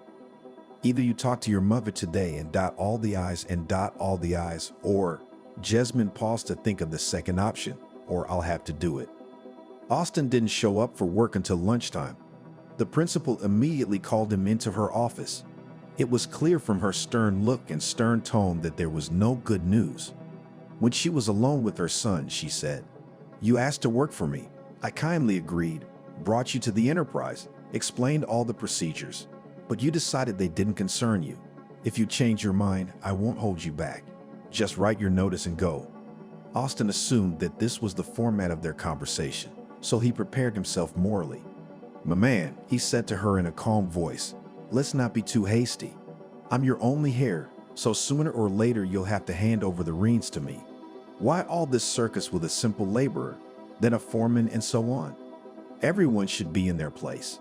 I didn't go to university so I can work as a laborer. If it weren't for these, as you say, simple laborers, you wouldn't be living in a huge house now and eating caviar sandwiches. Speaking of sandwiches, Austin caught on. I'm late today because I spent a long time making breakfast and ironing my shirt. Why doesn't your wife cook and iron for you? I thought you said the husband was the provider and the wife the keeper. Jasmine does not feel like a mistress in our house, complained Austin, and I can understand that. You can't have two mistresses in the same kitchen. I agree. So think about a separate place to live. That way, maybe your Jasmine will be a better hostess sooner. Austin realized that the conversation was not going the way he wanted it to, so he decided to leave. His mother stopped him on the doorstep. And think about the job. And for today's absenteeism, I will deduct from your salary. Only when he left the principal's office, Austin gave vent to his feelings. What a mother. When I was a kid, she was at work 24 hours a day, and now she's taking over my upbringing. It's too late for that. We'll see who'll be the first to come begging for help. You're not getting any younger. He turned to her in his heart. And you're not taking your business with you. And when you're having a hard time coping, you'll call me yourself. Are you all right? A familiar voice pulled him out of his thoughts. Austin looked up and saw Louise in front of him. She was walking toward the principal with a stack of file folders. The girl looked at him as if he were a stranger. Not a single muscle on her face trembled. Austin even thought that she might not have recognized him. Louise? You look good. He perked up. How are you? Thank you. The girl replied calmly. I'm doing fine. And you? I thought you looked upset. You seemed upset. Well, okay. She shrugged her shoulders and continued on her way. Wait, Austin called out to her. Why don't we meet tonight? We can sit and talk. No, Louise said firmly. I don't date married men, and there's nothing to talk about. Without waiting for the former suitor's answer, the girl went to the principal's office. Austin stood and watched her. Miniature, as if chiseled by the hand of a master, elegantly dressed in expensive stiletto shoes, she walked down the corridor, swaying her hips. The young man could not take his eyes off her. As if mesmerized, he looked at her and remembered the nights he had spent with her. Pretty girl, on an exhalation said an unfamiliar male voice behind him. I can't take my eyes off her. Austin looked at the man in his work uniform with disdain and replied, Nothing much, and to close the subject added, and you go where you're going. Married life was getting more and more stressful for Austin. This was not how he had envisioned it. Jesmond was always demanding money, and his mother wouldn't give him a penny on principle. Previously, Austin's salary was enough for fun and partying. All other expenses were completely on his mother. Now he had to support himself and his wife, and as it turned out, his salary was not enough for all that. Austin, since we moved in, you've stopped spending time with me, my wife complained. Why don't we go to a club tonight? Jesmond, what club? I work from morning till night, and I barely have enough money to make ends meet. How long are you going to be your mother's apprentice? Asked the disgruntled wife. You can't make a deal with your own mother. I already have. Austin replied with irritation in his voice. You couldn't live in her house on your own, so we moved out. You can forget about clubs and restaurants now. All set. Jesmond was indignant. Your mother showed us from the very beginning that we are unnecessary. She was trying to get us to move into a rented apartment. If you'd done anything around the house, none of this would have happened. So it's all my fault? Well, I'm sorry. You should have told me you didn't want a wife, but a housekeeper. I've never held a rag or a frying pan since I was a kid. And you thought that if I married you, I'd become a cook and a cleaner. Wrong, hubby. If you can't earn a decent living for your wife, that's your problem, and you don't need to put it on your head. Letting out her anger, Jesmond immediately made a cute face, stretched her lips, and slammed her long eyelashes. Well, darling, why don't you ask your mother for money? Darling, Austin answered in her tone of voice. Don't you want to help me solve our problems? How? Like getting a job, he suggested. Oh, really? Are you kidding? What will my friends say? The girl said she was scared. They'll laugh at me. What's so funny about working? Only losers and peasants work. Do you think my mother and I are losers? Was your father, who made $1 million, a loser or a villain? Her husband's example stumped Jesmond, but she quickly thought of something to answer. My father is an exception, and you're a loser. Couldn't agree with your mother on the basics. Now you're just a coward to her. I have a feeling this conversation isn't going to get us anywhere, Austin concluded. Whether you like it or not, you're going to have to learn how to run a household. I don't have a single fresh shirt left. The refrigerator is empty. There's a thick layer of dust on the furniture and on the floor. I can't go on like this. Yes, I agree. I don't want to live in filth. I'm sick of eating your scrambled eggs and store-bought dumplings. I'm going to my mom's. When you get rich, call me. Jesmond gathered her things and left, slamming the door loudly. Austin didn't hold her back, figuring that without her, it would be easier for him to go back to his mother's house and maybe get her to make him his deputy. And he had miscalculated. Donna, after listening to her son's sob story about his wife leaving him, decided to give him a second chance. She trusted him to run the business for the duration of her business trip. Donna had been planning to open a branch in another city for years. Now she was on her way to take care of it locally. She left Louise to look after Austin. The girl had studied the details of production during her work, and now she could understand all the nuances as well as the owner of the enterprise. Sometimes Donna would say in her heart of hearts, I wish you were my daughter. You and I would have broken mountains together. After his mother's departure, Austin returned to her home and the same day did not fail to tell the news to his wife. Jesmond had been living in her parents' house for a few days, but did not know how to move out. Her mother brought another Alfonso Lubovnik with whom she squandered the rest of her husband's fortune. She gradually sold off expensive furniture, her jewelry, and talked about selling the car and the house. To her daughter's unhappy reproaches, she answered the same thing. You first lived with your husband as many years as I lived. Make him earn the same fortune as your father earned, and then dispose of it. When she learned of the change in Austin's life, Jasmine rushed to him the same day. We must take advantage of the situation, she instructed her husband. Now that you have access to your mother's money, you can transfer a small amount from the company account to your own account, which will be enough for us at first. And gradually you will gain her trust and take over the reins. Do you think it's so easy to withdraw money from the company's account? Austin doubted his wife's words. I'm sure it won't be that easy for you, she replied. You're a smart, educated man, and who would notice a small amount of money in such a huge enterprise? Besides, no one will dare say anything to you. You are the son of the owner, and therefore the future director. Austin didn't like his wife's idea, but she had a good point. Of course, he was entitled to his mother's money, and there might never be a better opportunity. After a little thought, the man decided to act. He realized that the old employees who had worked at the company since its founding, he did not help him. But among the newcomers, there was a young man, arrogant for the reward. After a few days, Austin and his wife could afford to hire a housekeeper, make a few new clothes, even pay off the debt to his mother Jasmine. Now they could go to clubs and dine in restaurants. To Luisa's questions, Austin answered in a commanding voice. Don't poke your nose where it doesn't belong. This is my mother's business, which means it's mine. I think Donna should know about it, the assistant said. She knows, the young man assured her. And you're just jealous.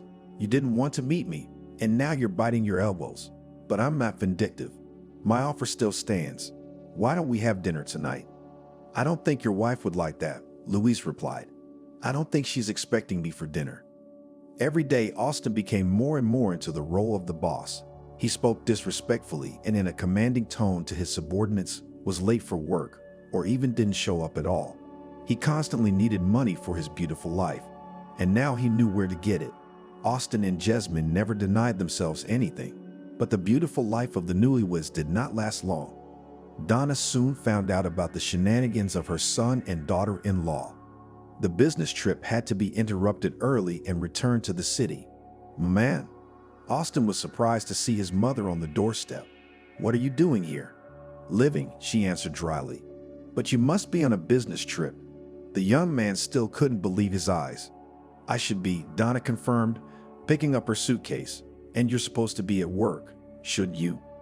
Austin glanced at his watch and remained silent. Just then, Jasmine's voice came from upstairs. Austin, well, how long do you have to wait? I'm going to die of thirst. Jasmine, my mom is here, Austin told his wife. 2 minutes later, his sister-in-law was already coming down the stairs to the living room. Donna, you're back already, she asked in an oily voice. We weren't expecting you so early. You mean you haven't had time to spend all my money? She said sternly. I don't know what you're talking about, Jasmine retorted. Austin is at work day and night. I hardly see him. From today, Austin will be at your complete disposal, the woman replied and turned to her son. You no longer work at the company. While Austin and Jasmine, dumbfounded by the arrival of their landlady, stood looking at each other, Donna dragged her suitcase to the second floor and disappeared into her room. But a moment later, she came out of her room and said, and have the house cleared out by tonight. Mother, this is my house too. Don't forget, I'm your own son. Austin resented her. You can't kick me out every time. The deed is mine, but you're not my son anymore. I will not tolerate traitors in my house. I've worked my whole life to make sure you had nothing. I gave you a great education. And how did you take advantage of all that? Steal from me? And then you have the nerve to tell me you're my son. Take your slacker wife and get out of my house. And if you dare disobey me, I'll file a police report on you. After the scandal, Donna locked herself in her room. Trying to distract herself from her heavy thoughts, she unpacked her suitcase, took a hot bath, and went to the company. The employees greeted her happily. Donna, I apologize for having to distract you from important negotiations, Louisa said upon meeting her. But don't apologize. The director interrupted her. You did the right thing. A little more and my negotiations would have become irrelevant. At that time, the chief accountant came into the director's office. Come in, Emerald.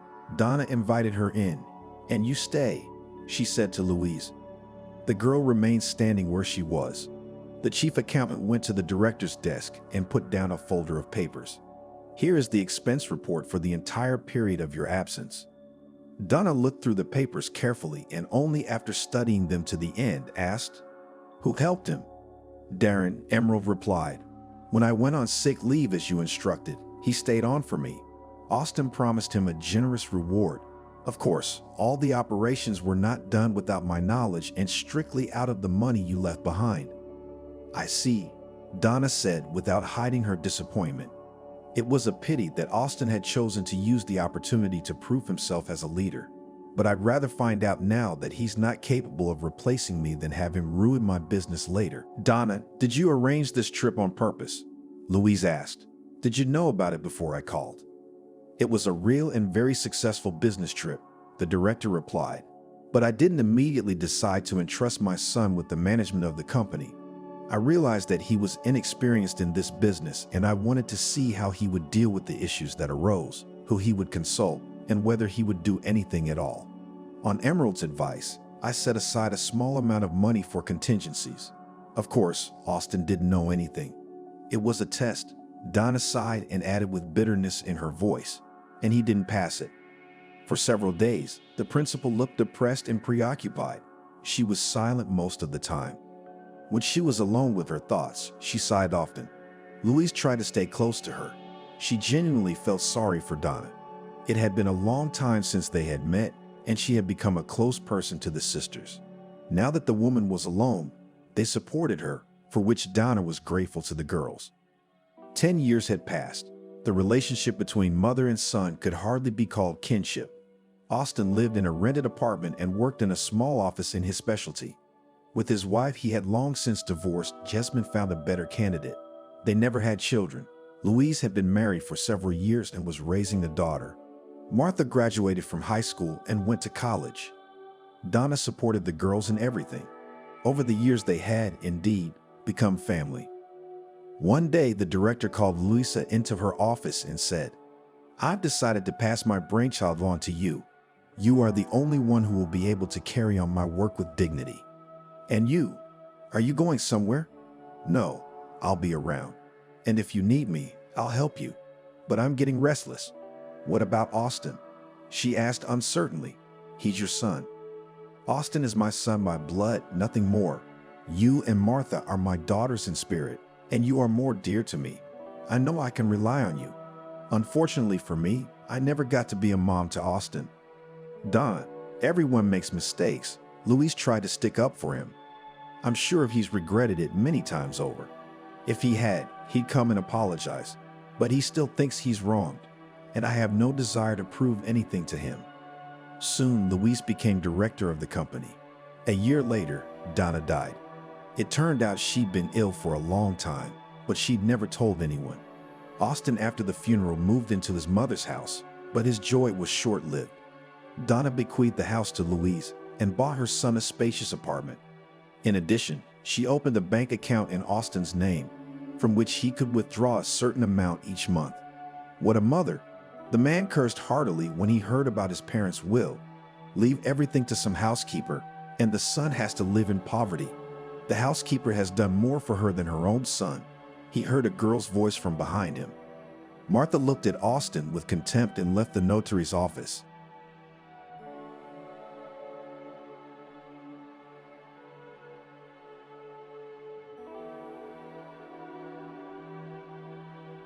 Andrew opened a cold can of beer, lounged on the bench, and took a sip. Life is good. He only had to go to work tomorrow.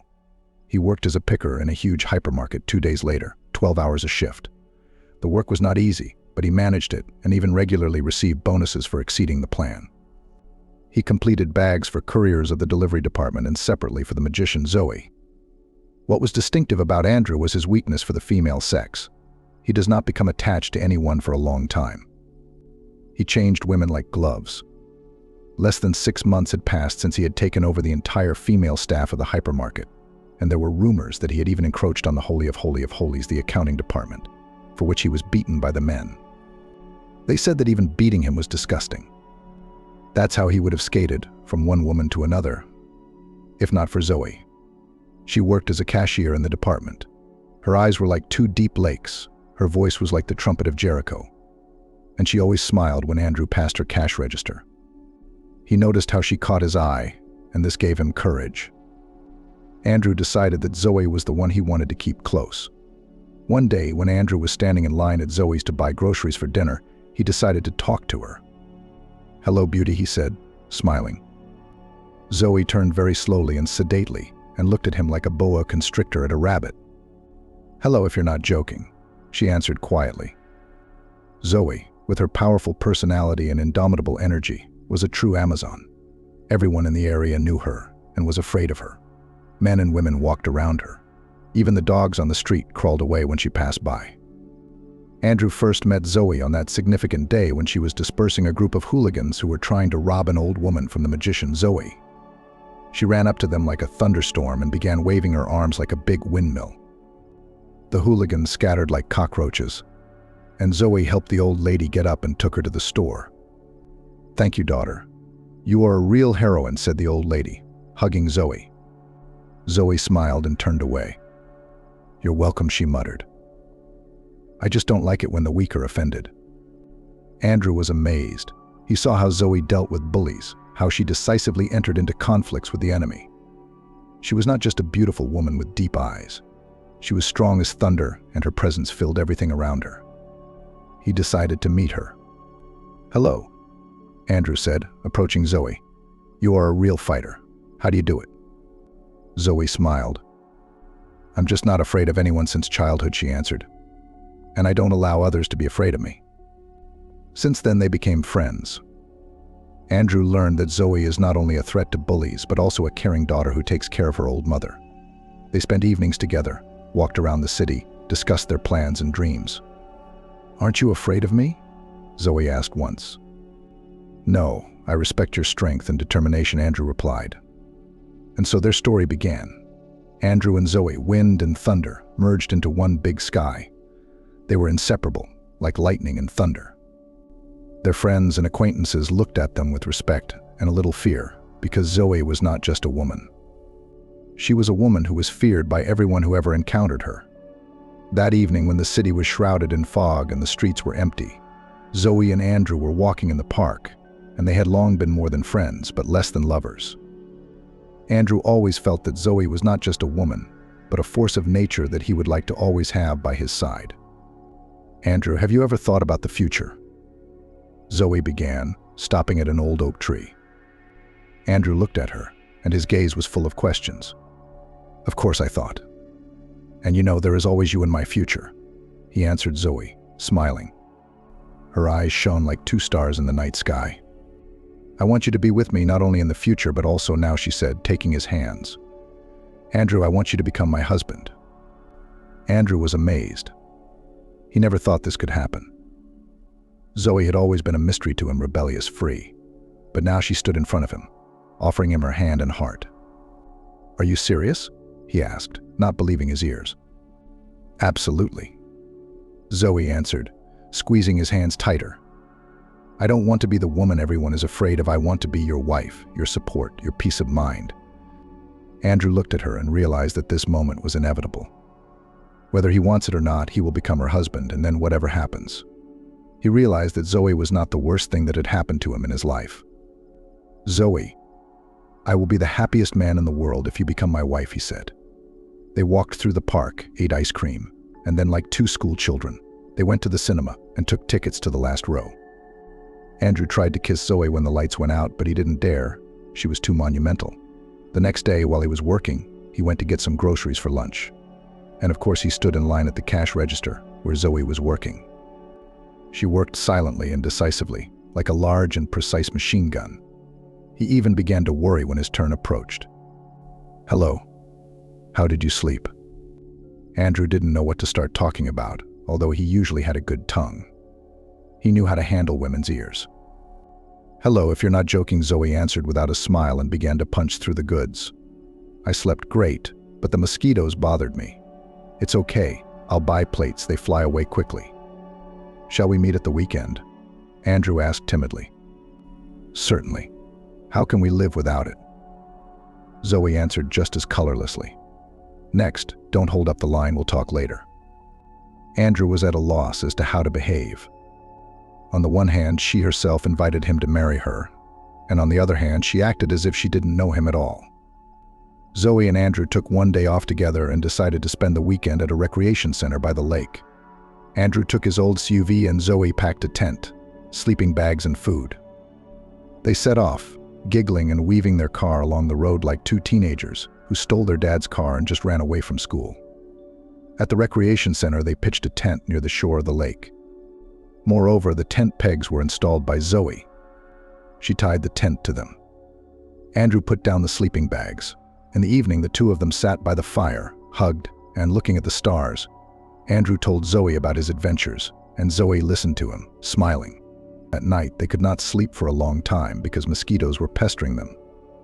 Andrew wanted to pester Zoe, but she fell asleep with lightning speed and started snoring so that he had no chance. The next morning, they decided to go for a ride on the lake on an inflatable boat. Andrew, this boat was inherited from my father. He often fished on it. Zoe was delighted with the idea, and the two of them got into the boat and set sail. Andrew realized that he needed inflatable vests and borrowed them from a neighbor. So they were both wearing orange life jackets. The lake was calm, there was no wind, and they swam, enjoying the silence and beauty of nature. Suddenly, Zoe felt that the boat began to sink. The water filled it, albeit quite slowly. Zoe panicked. Andrew immediately grabbed the oar and began to row quickly, steering the boat towards the shore. Zoe held on to the edges of the boat. Her eyes were full of horror. "Zoe, hold on, we'll get to the shore," Andrew shouted. Zoe was shaking, but she believed Andrew.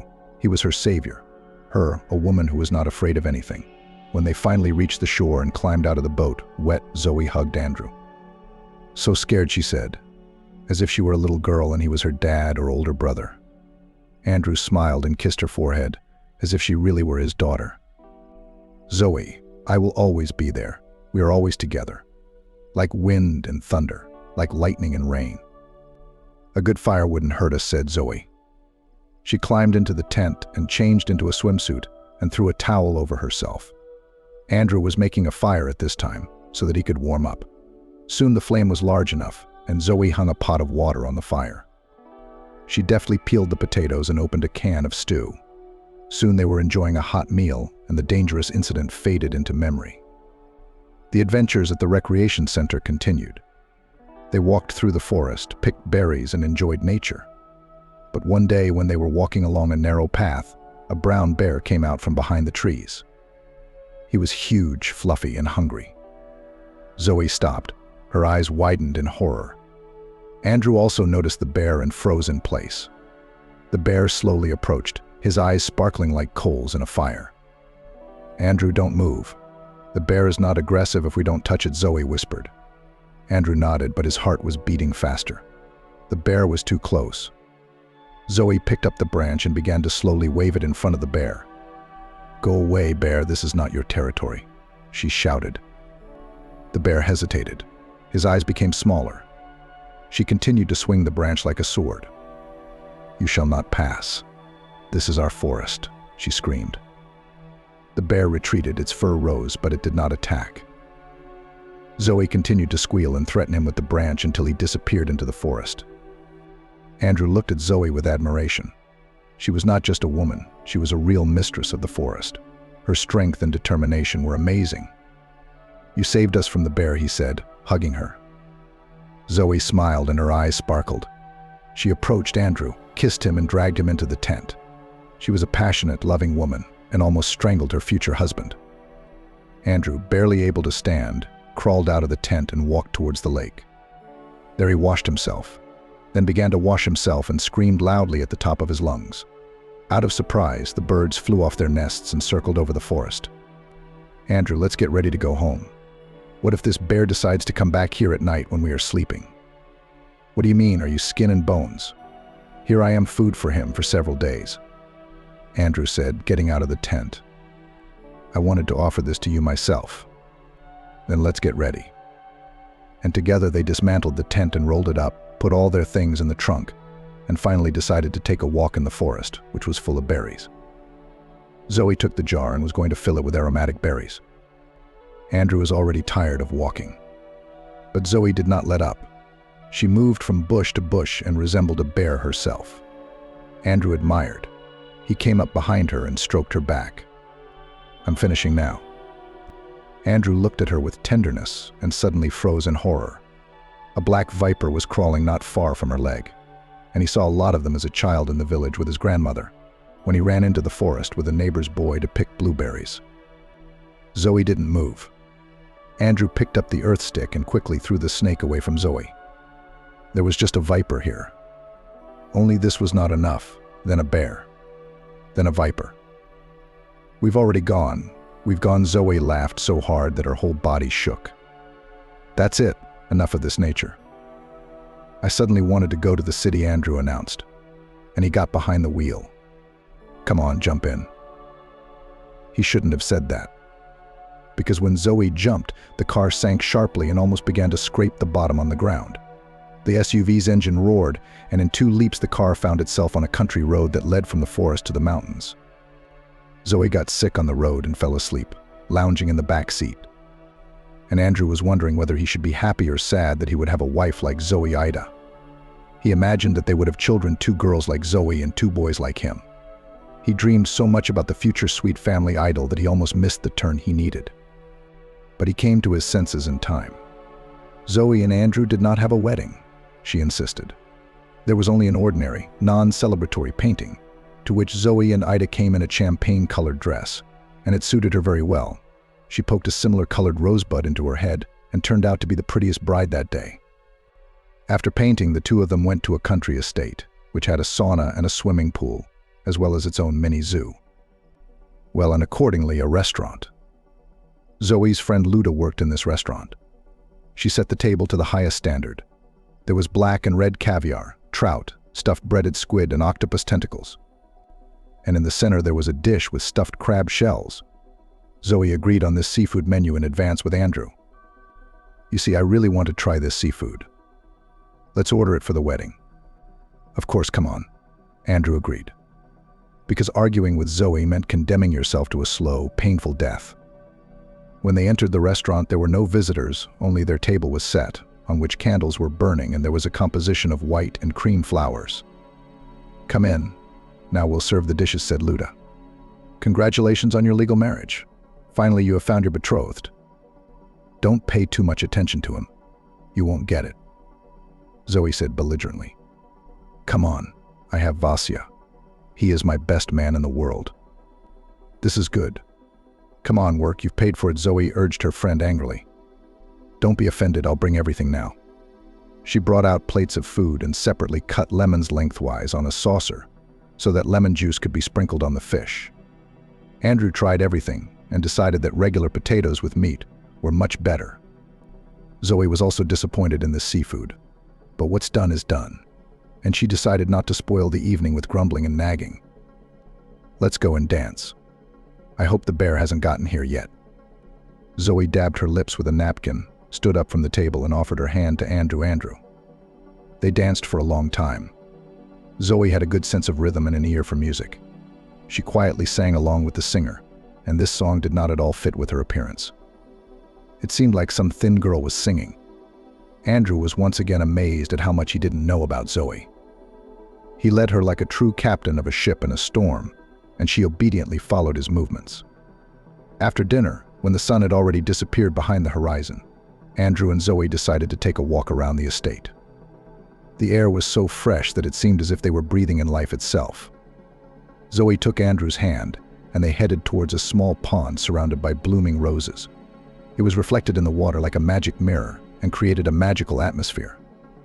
"You know, Andrew, I have always dreamed of a place where you can retire, enjoy nature, and just be yourself." Andrew smiled. They sat down on the bench, and Zoe laid her head on Andrew's shoulder. In the distance, the night sounds of crickets and the rustling of leaves could be heard. At that moment, they were happy, like 2 heroes from a romantic story. "Andrew, do you believe in fate?" "To fate." Andrew thought about it. "Maybe. But I have more faith in our own decision. We create our own destiny." "You are right. And at this moment I understand that my destiny is you." Andrew lifted her face and kissed her. Their lips met in a tender kiss, as if uniting two halves of one soul. Andrew and Zoe decided to take a walk around the estate, and suddenly Zoe noticed something strange. She walked up to an old tree that looked like it had been there for centuries. Andrew followed her. Curiosity sparkled in his eyes. "Look, Andrew. This is some kind of secret passage. Look, there's a small door here." Andrew looked closer, and indeed saw a small door hidden among the roots of a tree. It was covered in moss and looked as if no one had opened it for a long time. "Let's check," Andrew suggested, and the two of them opened the door. Behind her was a narrow staircase leading down. "Where does it lead, I wonder?" Zoe asked. "Let's find out," Andrew answered. He turned on the flashlight on his phone and they began to descend. The stairs were steep and dark, but they moved forward, despite the unknown. A few minutes later, they found themselves in an underground room. Light penetrated through narrow cracks in the ceiling, illuminating the ancient stone walls. In the center of the room, there was a table on which lay a dusty book. "What is this?" Zoe asked, picking up the book, from which clouds of dust rose. "Let's see," said Andrew, and they began to read. The book told about the mysterious history of the estate, about secret passages and treasures hidden in its depths. "I feel somehow uneasy." "Let's go back upstairs and not continue exploring," Zoe said, looking around. Suddenly they heard some knocking from above. Someone closed the door and nailed it with boards. The sound of a hammer was heard. "Wait, we're here." Andrew shouted and rushed up the stairs. The man, who was asked to board up the passage so that no one would poke his nose in there, was terribly frightened when inhuman screams were heard from underground. The acoustics in that room were such that every word spoken in the room was heard loudly on the surface. The carpenter threw the hammer and boards and ran in horror wherever his eyes looked. He did not have time to firmly lock the passage, and Andrew tried to knock down the door with his shoulder, but it did not give in. He went down and let Zoe pass ahead of him. She stood up and kicked the door open with one powerful blow. There was a breath of freshness and coolness coming from the street. "Let's go, let's take the book with us. We honor it." She took Andrew's hand and they walked back to the hotel for dinner. Zoe asked Luda to bring them regular fried potatoes and pork chops. Luda fulfilled the order, adding mushrooms and pickles. "This is what I understand dinner," said Andrew, and ate everything. "I am also more inclined to potatoes. We wanted seafood. We tried it, and it was fine." Zoe lived with her mother in a 3-room apartment. "My father lived for a long time with another family, in which he had a blood sister and brother. Since there was not enough money, Zoe went to work immediately after the 9th grade, and then completed her studies at night school. Zoe's mother worked as a school director, and Zoe was taught discipline from early childhood. She also taught her to cook and sew well, and also took her to a dance class. Zoe, on her own initiative, took up Sambo and achieved success. If she had not fallen in love with the coach when she saw him, the whole mood to train disappeared and her knees trembled. Naturally, Zoe was defeated by weaker opponents, although she was stronger than the entire team combined. It all ended with her being jealous of a girl from the team and pulling her rival's hair hard, for which she was expelled from the team. In parting, she slammed the door so loudly that a huge piece of plaster fell off the ceiling of the gym and fell on the coach's head. With a traumatic brain injury, he was taken to the hospital, from where he never returned to work, and was transferred to head a chess club near his home. Having suffered a little for the sake of order, Zoe decided that all this was nonsense, and she had to earn her living. And my mother had already retired, the amount of which left much to be desired. So she got a job as a cashier at a hypermarket. Training took place on the spot, and here students took exams and were immediately sent to the cash register. At first, Zoe was frightened by the crowd of people who stood at her cash register, and by various problems with the product, which periodically arose mainly due to the fault of the accounting department. The sellers were putting out items that had not yet been shown in the program, and because of this, Zoe had to yell across the room, "Kate, how much does cheese cost? It's not in the program." "I'll take a look now. Come quickly." I have a kilometer-long queue. The day Zoe encountered the director of the hypermarket, she was already on the edge. The line stretched all the way to the door, and every customer was unhappy with the delay. When another product did not go through the system, Zoe could not stand it. "Kate, how much does this chicken cost?" "There is no such product in the system." "Just a second, Zoe. Everything will be now." Kate answered and went to the accounting department.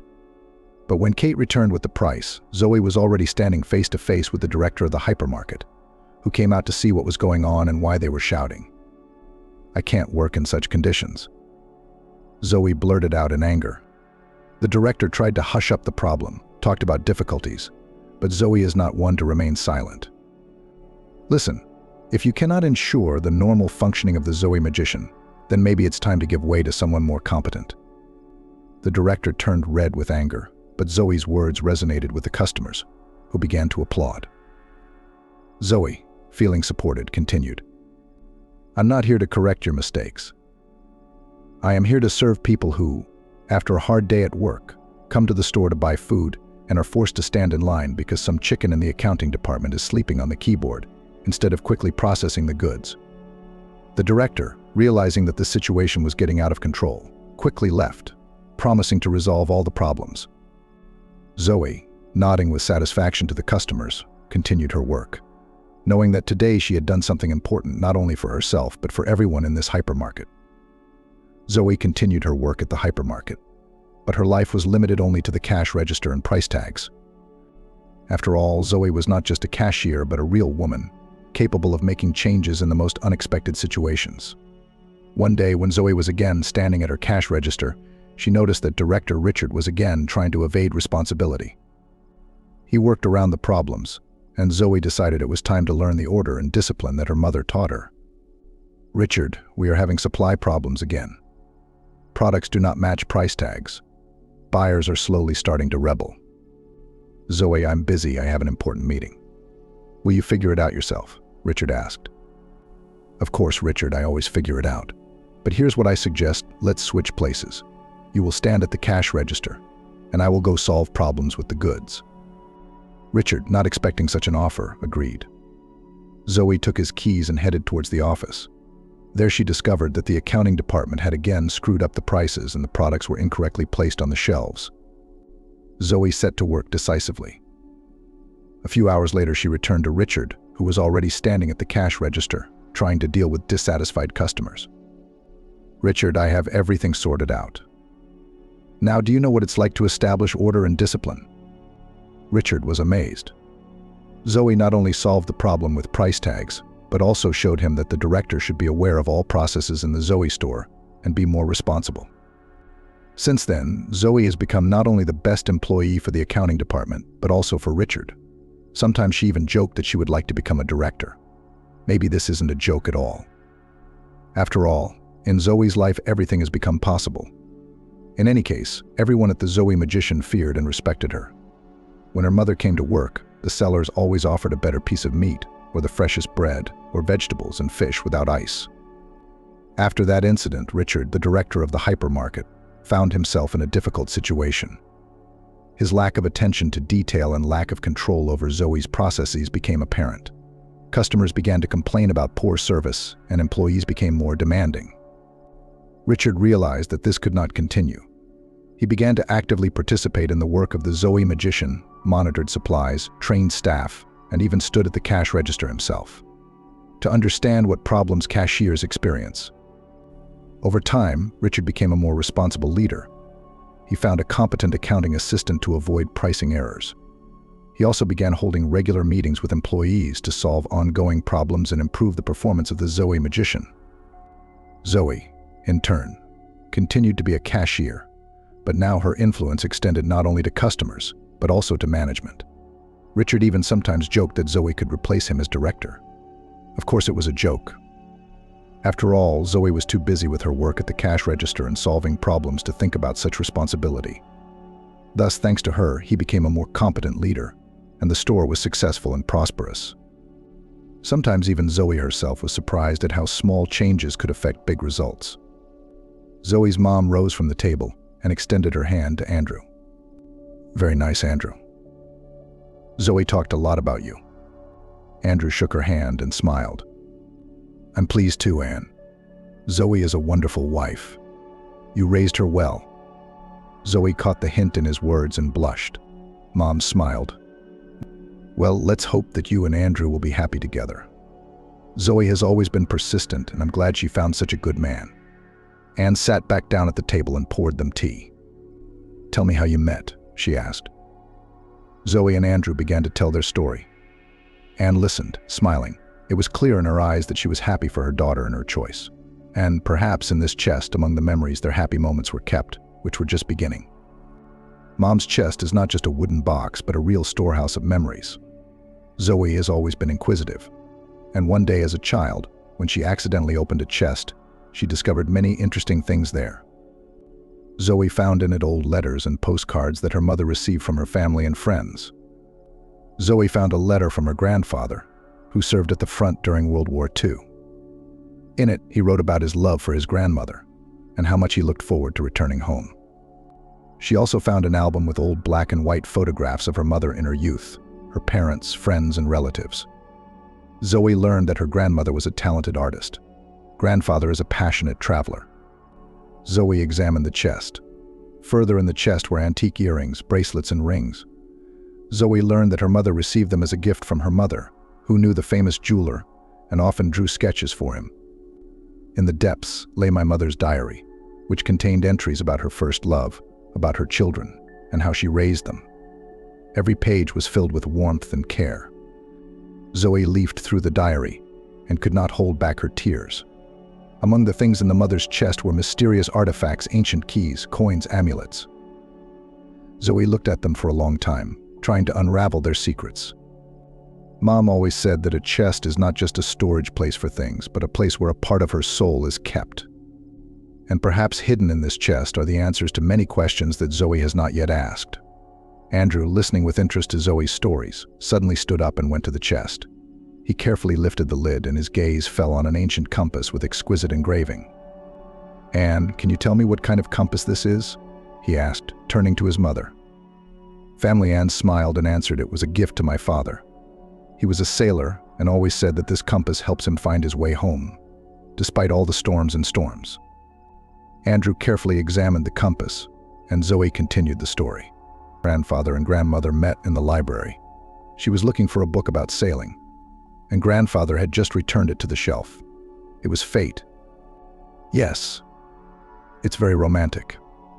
Andrew looked at Zoe with warmth in his eyes and told her, "Now, thanks to this compass, I will always find the way to your heart." Zoe smiled, took his hand, and Anne, watching them, thought about how important it is to preserve family memories and pass them on from generation to generation. She looked at the chest and thought that now new stories would appear in it. Stories of Zoe and Andrew. "Let's drink tea to the love that unites the past, present, and future," she suggested, raising a cup of tea. Everyone raised their cups of tea. The room was filled with the warm light of the sunset, reflected in the ancient decorations. They slept together on a wide sofa, which they folded and unfolded each time. Andrew's things fit neatly on one shelf and on several racks in the closet. The belongings were simple. "Let's sleep. I have to get up early for my shift tomorrow." She clapped Andrew on the shoulder so that he sat down in surprise. She stepped into the shower and came out wearing a pretty pink robe that flattered her curves. Andrew went to the shower after it and shaved properly. He felt tired. The harsh jets of the shower gave him energy. When he came out, Zoe was already asleep, turning to the wall. Andrew lay down and, after tossing and turning for half an hour, also fell asleep. He woke up in the morning from an incredible roar and jumped up in surprise. It was Anne who dropped the metal bowl in the kitchen. She got up at 5 in the morning and, having nothing else to do, began baking pies. Today she was making another pie and accidentally pushed the empty bowl onto the floor. The noise was incredible. Most likely the neighbors also woke up. Zoe alone slept in a deep sleep and didn't even move her ears. At first, Andrew was even touched by the fact that his mother-in-law bakes pies in the morning and always has aromatic coffee and homemade cakes for breakfast. But soon, more and more often, he began to catch himself thinking that there was not enough cuteness here, and that a delicious pie could be ordered, but it was not always possible to get an extra sleep after a shift. "Zoe, let's build our own house. It will be good for Mom, and there will be space for future children. Let's. I can already imagine him. And you are smart." And she patted Andrew on the shoulder with all her heroic scope, so much so that she almost killed her husband. Andrew then rubbed his bruised shoulder for a long time. They started browsing websites where ready-made houses were sold. We started learning about mortgages. But after a week of viewings and calls, they decided that they would take their own plot and build the house themselves. For the project, they turned to the well-known Design Bureau City project. Andrew and Zoe came to the architect and explained what they envisioned for their home and how they saw it. The architect promised to draw them several plans and provide them within a week. But the project is paid. Well, let's say we can pull it off, but we still need to earn money for construction. Yes, Andrew, our salaries and my mother's pension are enough just to purchase materials for the foundation.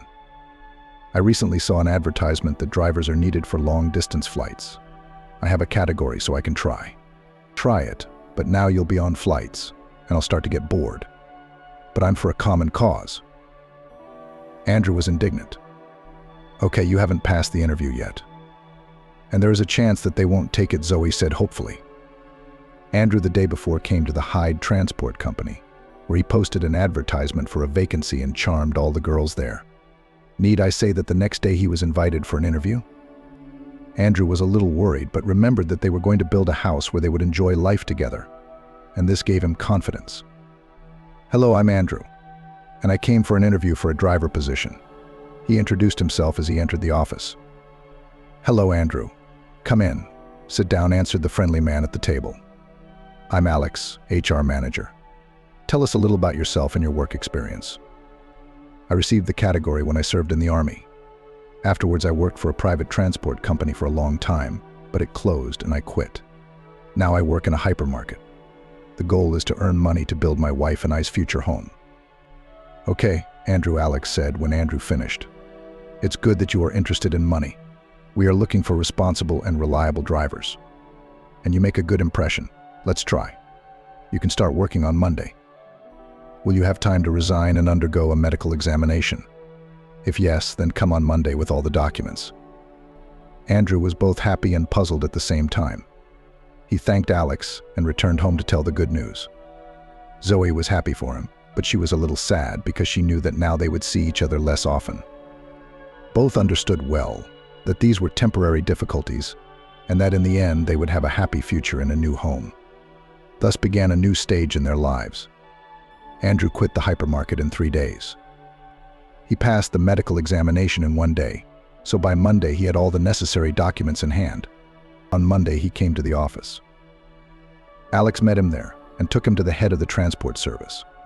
He looked carefully at Andrew, as if calculating whether he would fit in the cab of the truck, and said, "Let's go get Johnson's car. He quit a week ago. The car is idle. We are incurring losses. The car has just been serviced. There shouldn't be any problems. Let's see how you do. Today we will set off on our first flight across the country. We need to transport the cargo to a neighboring city. There they will give you all the necessary documents and tell you where to go." With these words, George gave him the keys to the truck and went to the garage. Andrew followed him. They approached a lonely blue truck. "Here is your horse for the near future. The flight is given a certain period of time. If you complete it on time, you will receive a bonus. If you don't, you'll get a bare salary." When Andrew got behind the wheel of the heavy truck, he could not contain his exclamation of admiration. Everything in this car was thought out to the smallest detail: the controls, the sleeping place. There was even a small refrigerator. He turned on the ignition and the engine started.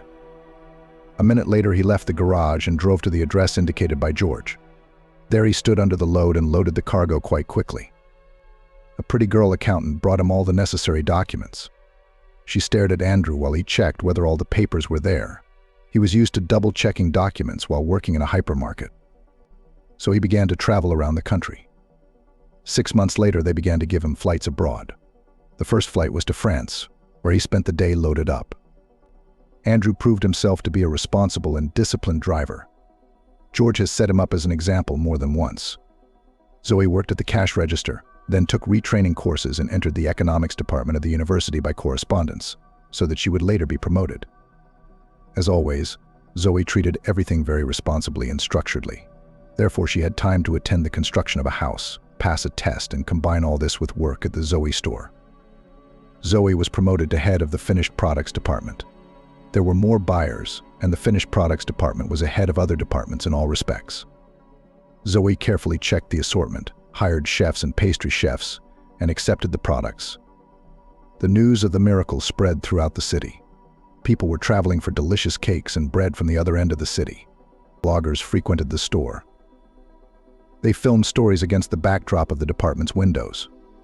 These stories quickly gained popularity, and there was always a queue in the department. Shortly after Andrew started working, construction on their home began to move forward. Andrew invested most of his earnings into the construction, and Zoe carefully supervised every stage of construction, paying attention to every detail. They both dreamed of the day when they could move into their new home. One day when Zoe arrived at a construction site, she felt a little strange. She was tired and slightly nauseous, which was unusual for her. Zoe decided to undergo a medical examination, and the doctor confirmed her suspicions.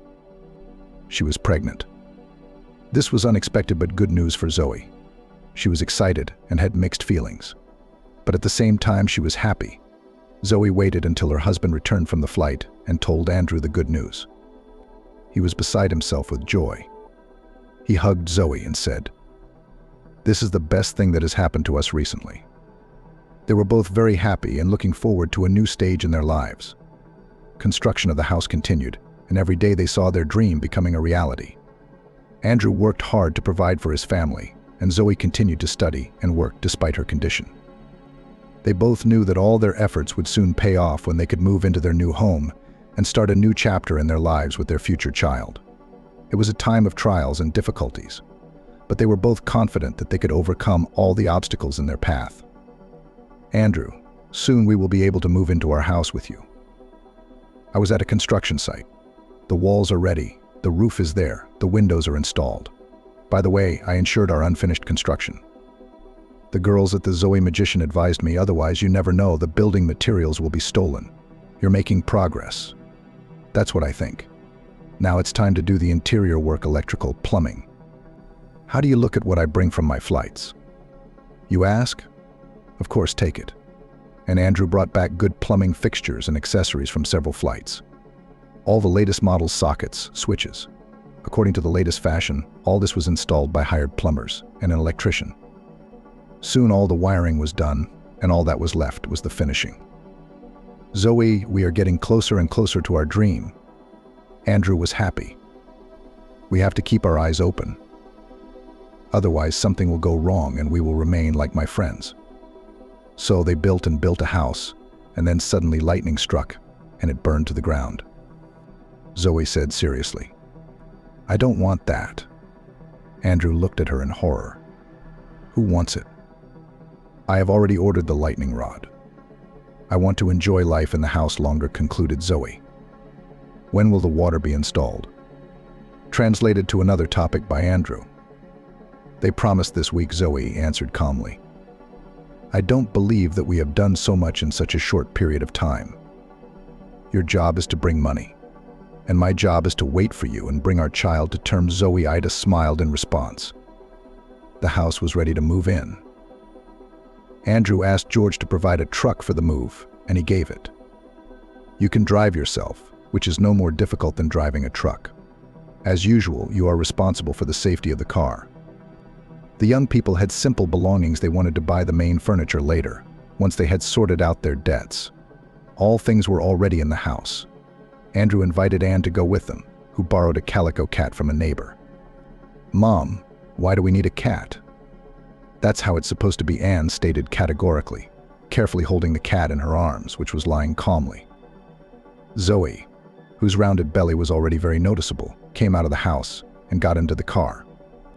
"Let's go to our house." Andrew turned on the ignition, and the SUV slowly moved away. Anne was sitting next to her, holding the cat, and Zoe was stroking her belly from behind.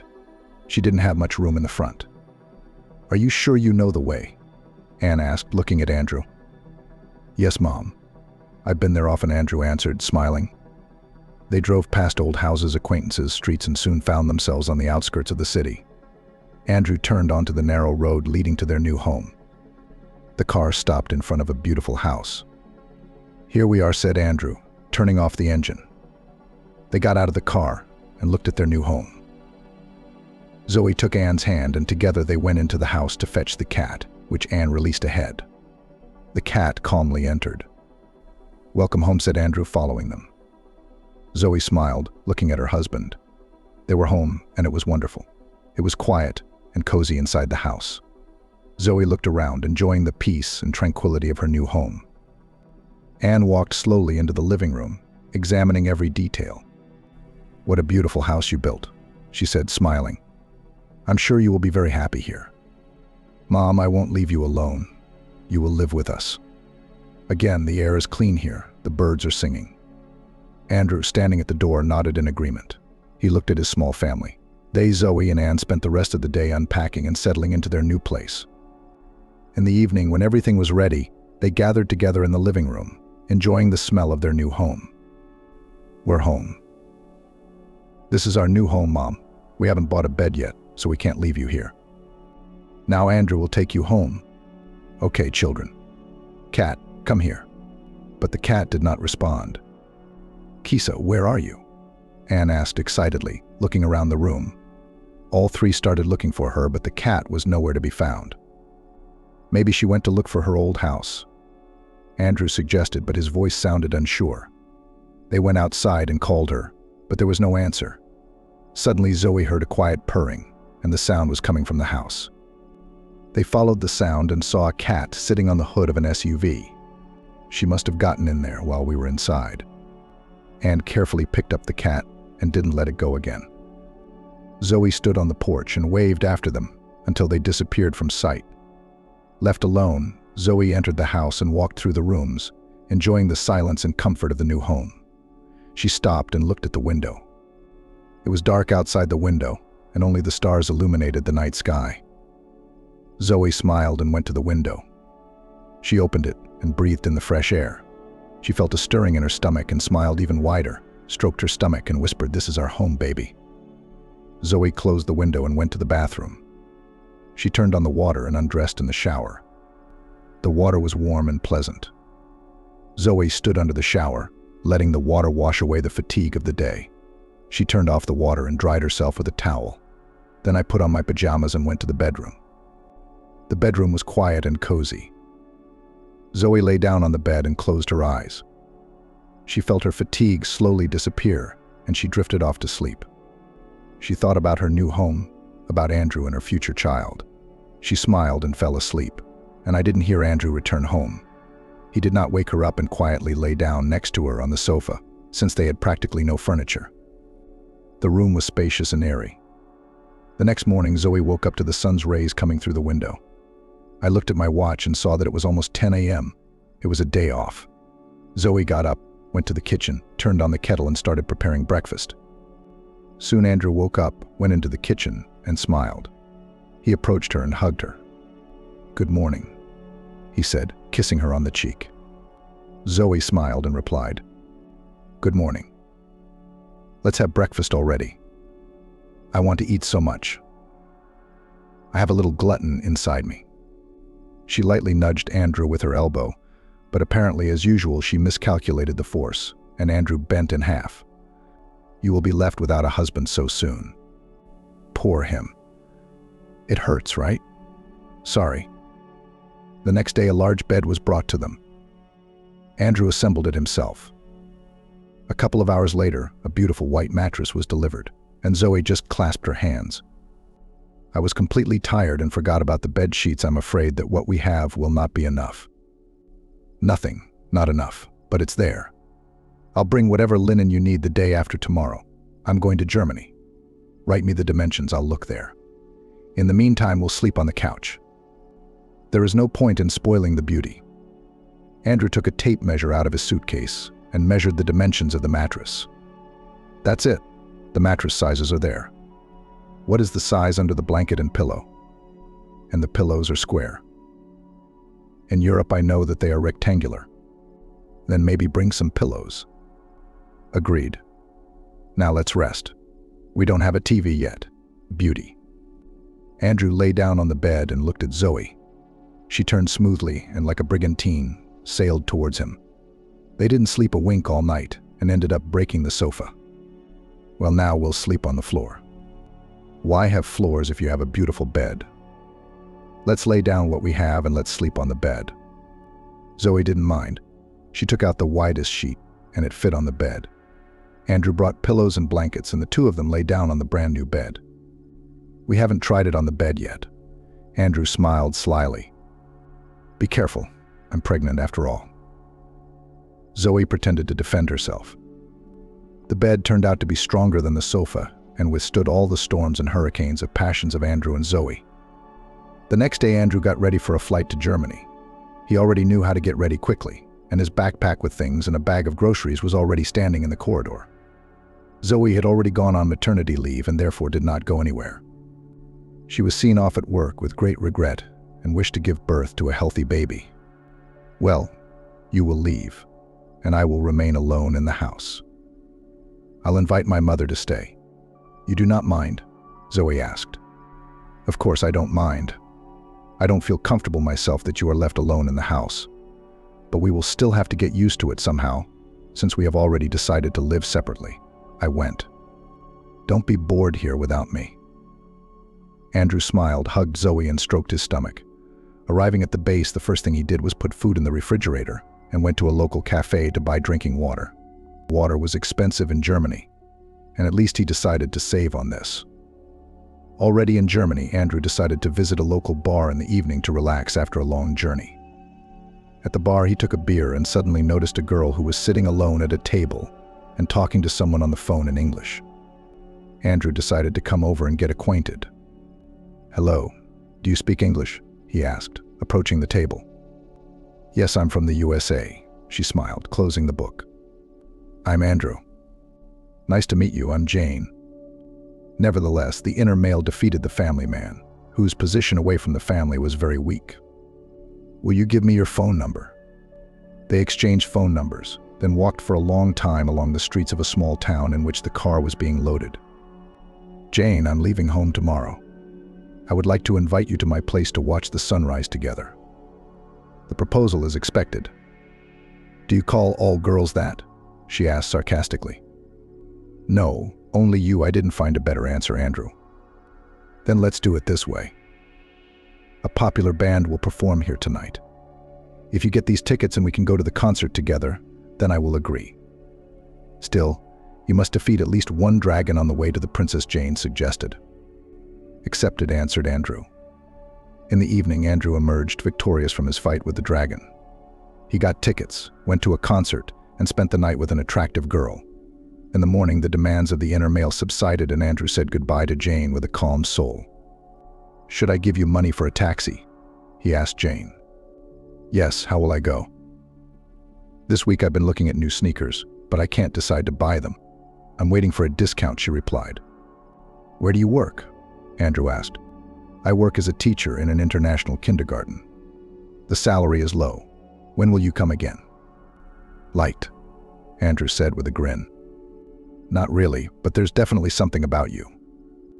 "I love persistent people," said Jane, took the money from Andrew and left the room that Andrew had specially rented for one night. He usually slept in his car, so as not to spend money on hotels. The car was his apartment, office and home. He left the city and began the long journey home through Germany and Poland. Andrew thought about his wife and about the future child whose father he would soon become. He brought his wife gifts and sweets which she had really loved lately, as well as things for the baby in neutral colors so that both a girl and a boy could wear them. Zoe, left alone at home, invited her mother to live with her.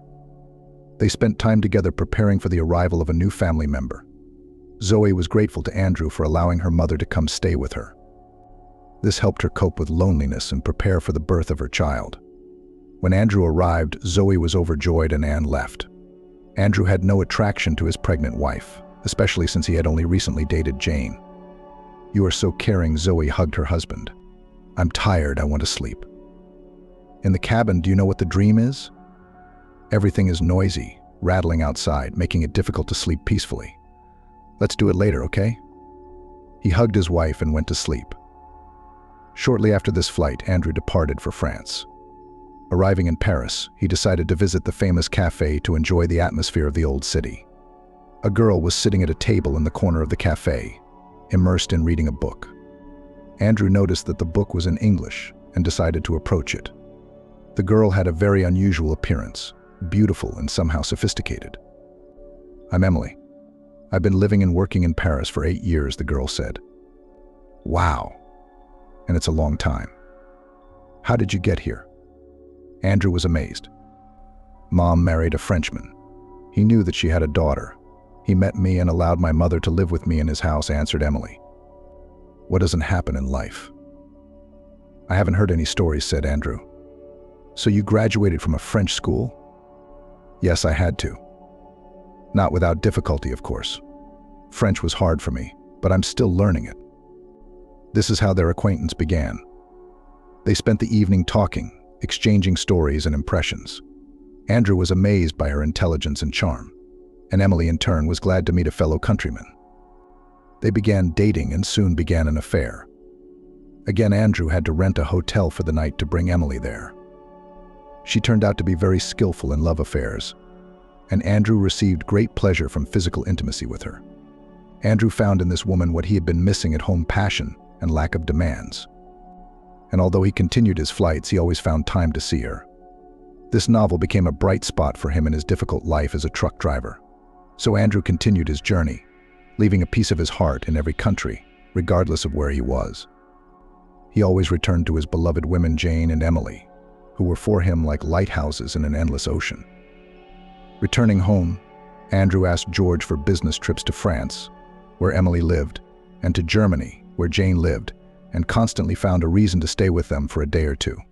But at home, at the base, they treated the continuation of business trips normally, and one might even say that they turned a blind eye, since Andrew worked flawlessly, loaded himself, unloaded, and everything was always on time. He crossed the border without problems, did not lose cargo, did not go on a binge, didn't make a fuss. Coming home from work after a flight, Andrew saw that Zoe had already started preparing dinner. He walked up to her, hugged her, and kissed her on the cheek. "How was your day, Zoe?" he asked, taking off his jacket. "Nothing special." "Andrew, just an ordinary day," she answered, smiling. In the evening, when Zoe was already going to bed, Andrew told her about his adventures in Germany and France. He kept quiet about Jane and Emily, not wanting to bother Zoe. Instead, he talked about the beautiful places he visited and the people he met. "And I'm sitting at home, I don't see anything except our city. Nothing. As soon as the child grows up, we will definitely go somewhere with the whole family, and you will definitely see the world." The next day, Andrew set off again. This time his path lay in Italy. Arriving in Rome, he decided to visit the famous Colosseum. He looked with admiration at the monument of ancient architecture and sat with pleasure next to him in the cafe. When I was getting coffee, I met a charming Italian woman near the bar. She was a tour guide and offered him a tour of the Colosseum. She also turned out to be a charming native English speaker. In the evening, Andrew invited Mary to dinner at a local restaurant. They enjoyed delicious Italian cuisine and wine, and then walked around Rome at night. At the end of the evening, Andrew walked Mary home and exchanged phone numbers with her. He compared Mary to Emily from Jane. Returning to the car, Andrew went to bed and thought about life for the first time. He realized that despite all his adventures and new acquaintances, his heart will always belong to Zoe. For a moment he felt ashamed. One part of his nature demanded carnal pleasures and pleasures, while the other wanted a quiet life and family. Andrew was torn between these two parts of himself and decided that after this flight he would no longer travel so far from home. He wanted to be close to his wife and unborn child. Returning home, Andrew was incredibly happy to see Zoe. It somehow warmed inside when he saw her. Soon she was due to give birth, and Andrew experienced another pang of conscience. Although he brought gifts and sweets, souvenirs from the countries he visited, he did not feel well, but Zoe was happy to see him, and was glad that he decided to stay home. Over the next few months, Andrew worked closer to home so he could spend more time with his family. He was happy, and despite all his adventures, he tried to convince himself that the most important thing in his life was his family.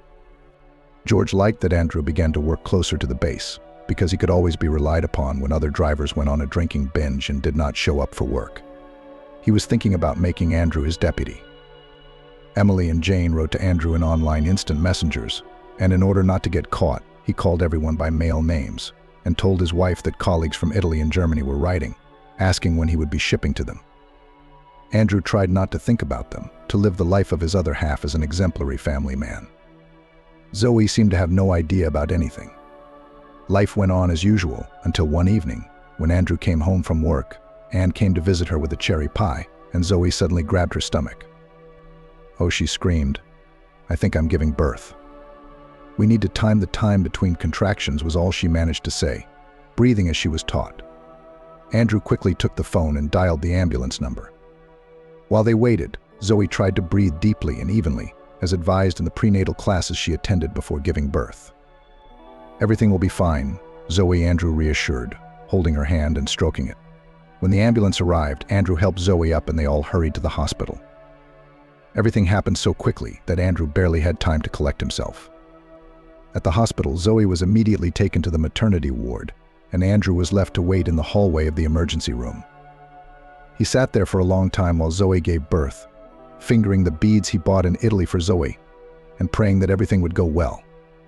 A few hours later, a doctor came to him and said that Zoe had complications and had to have a cesarean section. Andrew felt his legs give way. "How are they?" he asked, barely catching his breath. "Your wife is fine," he replied, "but your son.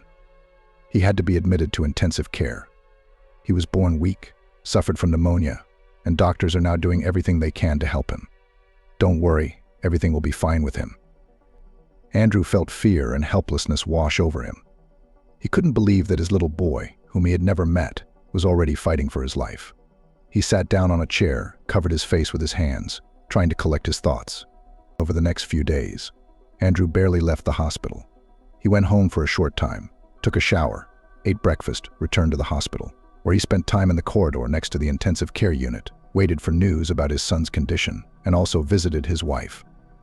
Finally, a week later, doctors said that the boy's condition had stabilized.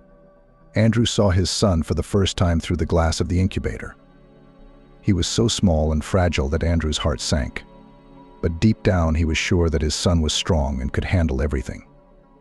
Andrew was allowed to touch the child through the round holes in the cuvette. After he washed his hands with soap and treated with an antiseptic, he tremblingly touched the little body, and he was overcome by a wave of love for this little creature, which connected him with Zoe. "My boy, my son," Andrew whispered, stroking his son's leg. The son was fast asleep, holding his arms close to him, and inside Andrew there was a desire to protect him. Zoe and the baby were transferred to the second stage of nursing to another department on another floor. "Andrew, the doctor said that we will spend at least 3 weeks here," said Zoe. "Well, it's necessary, it's necessary. You call, tell me what to bring, I'll bring it instantly," Andrew said. "It's better here than in the postpartum ward," Zoe said, stroking Andrew's hand. Andrew brought water, fruit, baby canned food, and condensed milk to the hospital for Zoe, diapers, wet wipes, and pacifiers for the baby, who was named Victor the Winner. 3 weeks later, Zoe called Andrew. "We are being discharged today. Can you come and pick it up?" "Certainly." "What question?" "I expected that you would be discharged around these days and asked you not to put me on long-haul flights." An hour later, Andrew arrived to pick up Zoe and his son. Anne arrived with Andrew. She cried, looking at tiny Victor. "Stop it. All the bad things are over. Yes, I'm crying with happiness because I see my grandson." On the day when Andrew held his son in his arms for the first time, he felt that the whole world around him had disappeared somewhere, and only he and his son remained. And all his adventures and travels are nothing compared to this moment. He realized that the most important adventure of his life was just beginning. And it's an adventure to be a father. I felt like a captain on a ship whose crew had mutinied. Put aside your tears. Still good. Come on. He put the bags on the floor and hugged both women. "Let me put the child in the car seat I bought. And let's go already. Because I'm nervous, I want to eat. I'm hungry." Zoe took Victor out of the envelope and the two of them placed him in the car seat. Andrew carefully buckled his son in and made sure that the seat was properly secured. "We can go," he said, sitting in the driver's seat and looking in the rearview mirror. "Please drive around the potholes more carefully. Don't brake suddenly," Zoe asked. "Everything will be fine. I'll drive so that the glass of water won't spill," Andrew assured. Indeed, the car drove so smoothly that everyone began to feel like they were sailing on a ship. When we arrived home, the women were dozing, but they woke up and went out. Andrew unfastened the baby and handed him over, and he took the bags out of the trunk, took them, and followed his family into the house. Little Victor was a sickly and very loud baby. He screamed almost continuously, day and night, so that Andrew could not sleep properly. Zoe and Andrew took turns getting up at night to see the child, but in the morning Andrew couldn't really wake up. He catastrophically stopped getting enough sleep. It got to the point that he once almost knocked down a lamppost while stopping by to unload. After this incident, George called him to talk. "Andrew, I understand everything, a small child, all that. But that's also not possible. You need to get enough sleep. Hire a nanny. You make good money," said George. "Sorry, this won't happen again. I wanted to ask you to send me on long-haul flights again," said Andrew. "That's a different conversation." "Is there anyone to help your wife?" George asked. "Yes, Mom will come to her for a while," answered Andrew. "Then this week we will have loading to France." "You already went there," said George. "Great. I'll go get ready." Andrew's mood has noticeably improved.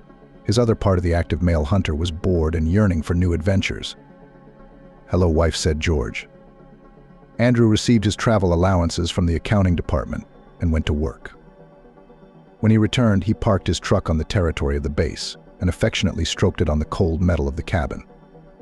"Well, old lady, will we be on our long journey again soon?" "Are you ready?" he asked. Scania, of course, remained silent, but Andrew always carefully prepared for long flights, checked all the systems of his Swallow and knew that he could trust it. Arriving home late in the evening, Andrew immediately went to the room where his son was sleeping. Zoe sat and rocked his crib. Just fell asleep. "I called my mother. She will come to me tomorrow," she said. "Go get some sleep, and I'll sit with him," Andrew answered. Zoe happily lay down and slept for several hours. Victor was snoring quietly in his crib. Andrew looked with emotion at his son, at his body and tiny arms and legs. He could not believe that he was a father. He made sure that everything was in order, lay down, without undressing, on his side, next to his wife, and instantly fell asleep. Early in the morning, Andrew got into the cab and drove out onto the highway. He was very glad to be back on the road, where new adventures awaited him. His path lay in France, in Paris, where a meeting with Emily awaited him. Andrew liked the French roads and the scenery on both sides. In a Parisian suburb, quite large rabbits grazed on the hills. They calmly and melancholy chewed the grass, and were not at all afraid of passing cars. Upon arrival in Paris, Andrew unloaded the car and immediately headed to the cafe, where he and Emily agreed to meet. He entered and his gaze fell on Emily, who was sitting at a table by the window. She was as beautiful as the day he first saw her. "Hello, incomparable Emily. I see your eyes still sparkle like two diamonds," Andrew exclaimed, approaching the table at which the girl was sitting. She turned around and smiled when she saw him. "Andrew, wow. Long time no see." Hi. "Don't tell me these diamonds are 2 carats, she said, standing up to hug him. They hugged. And Andrew felt his heart beat faster. He was happy to meet Emily again. They spent the evening and night indulging in lovemaking and reminiscing about old times and sharing news. It was a joyful meeting. The next morning, Andrew woke up in a hotel room next to Emily. He looked at her and felt the joy of owning a beautiful woman. He was proud of his love victories, and Emily was one of them. "Good morning, honey," he said, kissing her. "Good morning, Andrew," Emily answered, smiling. They spent the morning together, had breakfast in a cafe, and walked through the streets of Paris. Andrew was happy to date her because the relationship was like an adventure, which he loved very much. In the evening, Andrew returned to his cabin and prepared for the long journey back home. He was tired but happy. He knew that a long and difficult road awaited him, but he was ready for it. His path lay across Europe, and he was looking forward to meeting new people and new adventures. After driving through France, he stopped for the night near the German border, planning to meet Jane tomorrow. She has already written him a message saying that she is waiting for him and is counting the hours until his arrival. Waking up early in the morning, Andrew at first did not understand where he was. That was how deep his sleep was. He was awakened by a message from Jane. "Good morning, are you awake yet? I hope you had a good rest because you will need a lot of energy in the evening at the cafe in the parking lot." Andrew took a shower and quickly had breakfast, after which he left. An hour later, he was already in the city where Jane lived. He parked the car and went to the central square, where they agreed to meet. The decoration of the square was the old town hall with a clock. Andrew loved to walk there and look at the residents of this city. Jane appeared unexpectedly, also oriental, smelling of freshness. Andrew inhaled her scent and, without much conversation, hugged her and kissed her. She was different from Emily, but she was also very attractive. Andrew didn't have much time to meet Jane, so they didn't waste any time and headed straight to the hotel. They ordered food and drinks to the room. Jane liked Andrew, his way of communicating with women, his intensity and passion. She secretly dreamed of persuading him to marry her, although deep down she knew that she had very little chance of this. In such rare meetings, she agreed to the role of temporary refuge, because Andrew made her feel that she was desired and loved. Andrew looked after her beautifully, bringing small, nice gifts, silk scarves, pendants, bracelets. When they left the room and said goodbye, Andrew went home with a sense of accomplishment. All the way he was proud of himself, but felt guilty before Zoe. He justified his adventures with his masculine essence. Well, this is the kind of male I am, and this is how I was, and this is probably how I will die. During the journey, the feeling of guilt went away, and everything that happened seemed to have never happened. Maybe it was, but not with him. It was not him, but another part of him. And now Andrew is driving both an exemplary family man and an excellent employee. Andrew was so confused about his women that he sometimes called them by other names in his sleep. The one who heard someone else's name was jealous and offended. Andrew consoled her as best he could, trying to appease her with affection and increased attention. And I thought to myself, so someday I'll call Zoe by someone else's name. And this will be the beginning of the end. I will lose both my wife and child.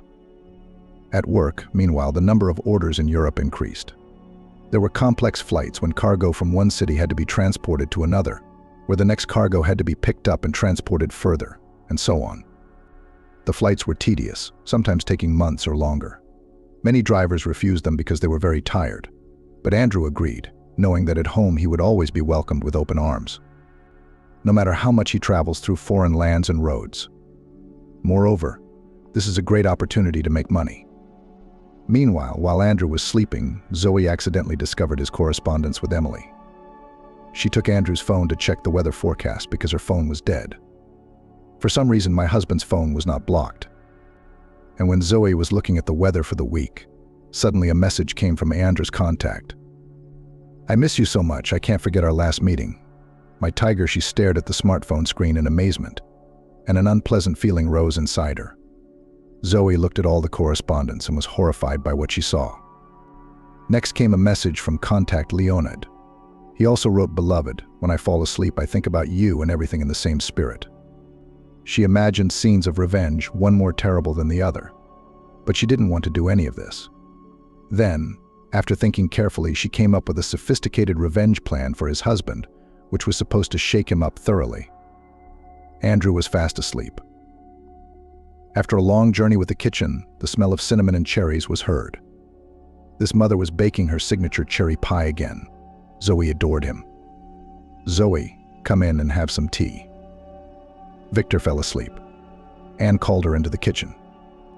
"You don't have a face. What happened?" "Yes, Mom, it happened. My husband, it turns out, is cheating on me. And you know what's worst is that he has several mistresses. 2, that's for sure. Or maybe more. This happens in life. Daughter, the main thing is, don't be upset. Men can be very temperamental, and one woman is not enough for them. Are you protecting him? No, you just can't fix nature." Anne remembered her husband, who had mistresses before her, during her time and after. "Have you already figured out how to take revenge?" Anne looked at her daughter carefully. "Yes, Mom. And you will help me with this," said Zoe. Victor woke up and loudly demanded attention. Zoe went to him and fed him. The baby calmed down and fell asleep again. "Mom, just don't let Andrew slip." "Fine." When Andrew woke up and went into the kitchen, he found 2 women there drinking tea and cake. They both looked at him strangely and smiled mysteriously. "Why are you both so strange?" Andrew asked in surprise. "We just discussed one series in which a man went on business trips and had a mistress in different cities. So he drove between the house and them, until one fine moment he was caught by the husband of one of his mistresses. He simply put her out on the street, wearing what her mother gave birth to. That's a male, isn't it? You're not like that with us. Are you a good husband and father? Anne said. Yes, not like that. Andrew answered, trying not to look at Zoe. Pour some tea. I really want to try your cherry pie. They poured him tea and gave him a large piece of pie, which he ate very quickly. This is divine baking. You need to open your own candy store, Anne. There would be no end to buyers. There were 3 days off after the flight, and Andrew decided to devote himself entirely to his family. He walked with Victor, helped with housework, and was the most caring and helpful. Zoe was already starting to doubt it, but she heard an SMS arrive. I still have to put my plan into action. Otherwise it won't end well. 3 days later, Andrew was leaving on a long flight, which was supposed to last, according to rough estimates, at least a month. There were difficult domestic flights and loaded stops. Zoe packed him a whole bag of food, put a pile of clothes, and sat down next to the baby's crib. Andrew gratefully accepted everything that Zoe did for him, and again a worm of conscience began to stir inside him, which he successfully strangled. At the end of the day, I'm a temperamental man, not some kind of impotent. I'm not going to get a divorce to marry one of them. I never dreamed of this. Even in a nightmare, he consoled himself. He set off on the voyage, intending to end his relationship with his 3 passions. He couldn't make any decision, or rather, he did not want to accept it. It was just easier for him. As soon as he crossed the border, he forgot either about Zoe or his mistress. He traveled through Germany, France, and Italy and met with all 3. Made each one happy. Everyone got their share of joy. After these meetings, he suddenly felt exhausted, and he desperately wanted to go home to his loving wife and child. He began to lie to everyone and say that he had to leave tomorrow. There were several trucks in the parking lot, the drivers of which were resting. Under the canopy there was a small table at which sat a group of men talking. Andrew decided that he didn't want to eat alone now, so he took his food and joined the group. The men took him in and put all the food in one pile, from which everyone took and ate. Andrew also put his supplies into the common pot. Can you imagine? I come home, and there I am having fun with my former classmate. Oil painting. I, of course, kicked out both lovers. Gave my wife a hard time, said the big guy in the vest. Divorced? The bald man asked him. Beaten up. So she's still afraid of me, the big man answered. Guys, don't you cheat on your wives on business trips? Asked Andrew. We are a different matter, we are men. That says it all, and we always exercise caution, the big man explained. After lunch, everyone went to their cars. Andrew also climbed into his sleeping bag. He kept thinking about their conversation, and was even afraid to imagine his Zoe in the arms of another man. I forcibly drove away such images from myself and even dozed off for a while. But I woke up to someone knocking on the cabin door. Andrew looked outside. A big man stood near the car and held a kitten in his hands, nailed in the parking lot. I have 2 cats and a dog at home. I have nowhere to take it. Maybe you'll take it. Don't even know. When I was a child, I had a cat. Then he left somewhere and never returned. Probably got hit by a car. Wait, I'll bring you food. I bought it on my way. Yes, you need it now. The big man went to his car and returned carrying 2 bags of food in his hands. Here you go, it's with beef. Mine love these canned goods. Is this a cat or a cat? Andrew tried to look, but the kitten held its tail tightly and scratched desperately. The girl, I called her Marquise, answered the big man. How did you manage to meet her like that? Or have you been standing here for a long time? I've been waiting 3 days for the documents to arrive from the farm. We messed something up. We went to fix it, the big man answered. It's clear. Okay, I'll take your awning. I'm going home anyway. We have our own home. There is a place. Andrew thought about home, and his heart immediately sank. He remembered the conversation between the men at dinner, and he felt cold inside. He was in a gloomy mood the entire way back. Only the Marquise consoled him. She was very calm. The cat sat and slept in the front seat or in a sleeping bag. During stops, he would take her out for cat activities to feed and water her. The Marquise ate with pleasure the food the big man gave her. Arriving home, he entered the gate, went to the front door, but stopped at the threshold. Then, pushing aside the annoying thoughts, he stepped inside. What he saw inside horrified him. Zoe was sitting on their favorite sofa, with a huge man hugging her shoulders. Zoe laid her head on his shoulder and said something affectionately to him and stroked his head. He recognized the man as a neighbor from the house across the street. The blood rushed to my head. Andrew let go of the marquise, who jumped to the floor, and then jumped onto the sofa, on which a happy Zoe was sitting. Zoe turned around to see who had arrived and saw Andrew. "The cat is out of the house, the mice dance," Andrew said angrily. "What is this about?"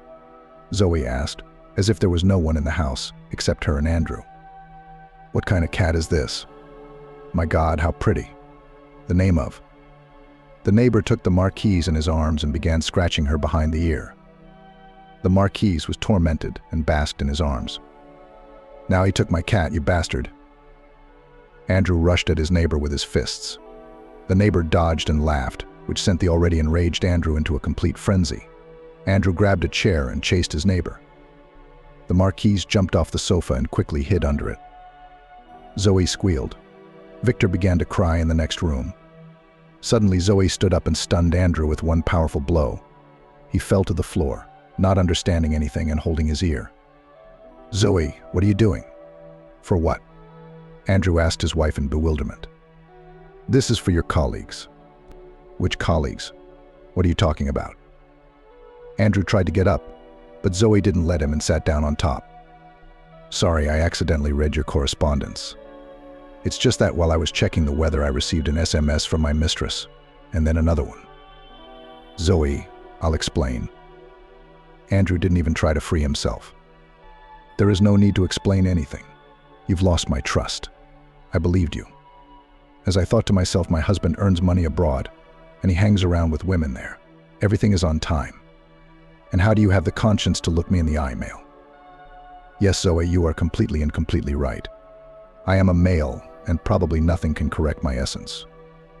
But you're good too. As soon as I was out the door, you immediately brought a man into the house. How should I understand this?" Zoe did not answer immediately. "Andrew, tell me how you felt when you saw a strange man hugging me." "Like what?" "Jealousy. Anger, of course, what else?" "Then how do you think I should feel when I found out that you have two mistresses who are waiting for you somewhere far away? Or will you say again that this is something else? Do you understand that you hurt me? My heart is broken. I don't know when I'll be able to trust you. By the way, the man is our neighbor, Michael. He and I agreed to act out the scene in front of you. And in my opinion, it was a success. So it's all not true." "Michael, sorry." Andrew walked up to Michael and extended his hand. Michael shook hands in response. "Nothing happens. Understand?" Michael rubbed his bruised shoulder. "That is, I'm the only one who changed here. The fact is that I do not perceive this as cheating, but rather as satisfying the need for sex. Do you want me to understand this and forgive?" "Sorry, but I can't do it yet. I pack my things and leave with Victor to visit my mother. For now, live alone and think, let me know how you decide." Zoe began walking around the apartment, collecting things to move. "Maybe it's better if I leave?" "No, I decided so, and it will be my way. Move away." Andrew was at a loss. Michael left quietly. The marquise crawled out from under the sofa and quietly made a puddle near the table. "What should I do with you now? How do you get used to the litter box?" "I don't know a thing." Andrew went for a rag and a bucket and began to wipe up the puddle. In order not to sit at home, Andrew decided to take the marquise to the veterinarian. He examined the cat and gave the name of the medicine to treat the ears. "Fine. Tell me, when can she be sterilized? She appears to be about 3 months old. Bring it back in 6 months, if you don't feel the need first." Andrew arrived home and saw that Zoe had packed her things and the baby and was waiting for him. Andrew, with his head down and looking like a beaten dog, carried his things into the trunk, put Victor in the car seat, and waited for Zoe to get into the car. They drove in silence the entire way. Zoe looked out the window and pretended to admire the scenery. Andrew didn't want to say anything or make excuses. When they arrived at Anne's house, the neighbors were sitting on a bench at the entrance and fell silent in bewilderment when they saw Andrew carrying things into the apartment. And when he carried it and went down to get into the car and drive off, they began to whisper. They just got married. They're already running away, one neighbor said.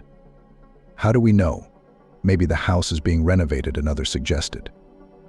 Upon arrival at her mother's, Zoe laid out her things and settled into the room. Andrew helped unpack things and set up a crib for Victor. Zoe silently began unpacking things and putting them on the shelves. Zoe, I don't know what to say. Forgive me, please, Andrew began. Sorry. Do you think an apology will fix everything? You understand that you violated my trust and caused pain, right? Zoe answered, not looking at Andrew. I understand that I made a mistake. I didn't mean to offend you, I just didn't think. I do not know how to explain it. Andrew tried to find words, and I thought about you every day. I believed you and waited, and you lied to me, deceived me. Zoe, I don't know what to do. I love you and Victor. I regret my actions. Please give me a chance to improve. Andrew's plea sounded sincere. Chance. Do you think you can go back and forget about what happened? It is not so easy. Andrew, I need time to digest everything in order to understand what to do next, Zoe said with sadness in her voice. Over the next days, Andrew came and tried to help in the house, look after Victor and support his son. He tried to be attentive and caring. However, Zoe remained cold and distant. He understood that he had lost the most precious thing in his life because of his action. Now he had to realize his mistakes and cope with the consequences of his action. Andrew worked hard and thought a lot. He even started going to see a psychologist. He did not believe in psychologists, but several meetings completely changed his mind. He finally figured out what he really wanted for himself. A few months after Zoe left, Andrew decided to write a letter. In this letter, he expressed his deep remorse for his actions, admitted his mistakes, and asked for forgiveness. After sending the letter, Andrew waited anxiously for a response. A few days later, he received a response. In it, she expressed her gratitude for his words and efforts, and also wrote that she was ready to give him a second chance. Zoe came to visit Andrew a few days later. He waited impatiently for what she would tell him. Zoe put the kettle on, put the cake that Anne had baked, and 2 cups on the table. Sit down, we will talk and discuss our future with you. They spent long hours talking about the past, feelings, and what happened. Zoe realized that Andrew had changed internally. She still loved him, did not want to leave, but the pain from her husband's betrayal did not allow her to forget his offense. At the end of the meeting, Zoe said to Andrew, I won't forget about the past, but I'm ready to give us a chance to start over with a clean slate, but remember, it will be a job for both of you. She rose from her seat and poured some food for Marquise. Andrew realized that she gradually began to forgive him, and this made his love for life only stronger. The one who forgives a lot loves more. He remembered the words from the Bible. Together they went for things. Together they brought everything back into the house. Zoe busied herself putting things back into the closets and shelves, then went out with Victor for a walk. The weather was sunny outside. Zoe saw that neighbor Michael was digging beds on his property and decided to greet him. Michael, good afternoon. We're back. How are you doing? Everything is fine. We are returning to normal life, answered Zoe. I wish you success, said Michael and returned to his garden. A taxi pulled up to the house and Anne got out. She came out holding flat cardboard boxes. They contained pies. Andrew went out to the pie and was amazed. So, son-in-law, on your advice, I opened a pastry shop. I make pies. You were right. There is no end to the buyer. I brought you my new items. Try it. That's the news. Congratulations. Well then, come on home, we'll drink tea. He took the boxes from Anne's hands and led her into the house first. Suddenly a message came to his phone from his mistress. Andrew looked and blocked the contact. After thinking a little, he also blocked the contact of the remaining 2. We have to start everything from scratch. There is no place for old sins, he decided.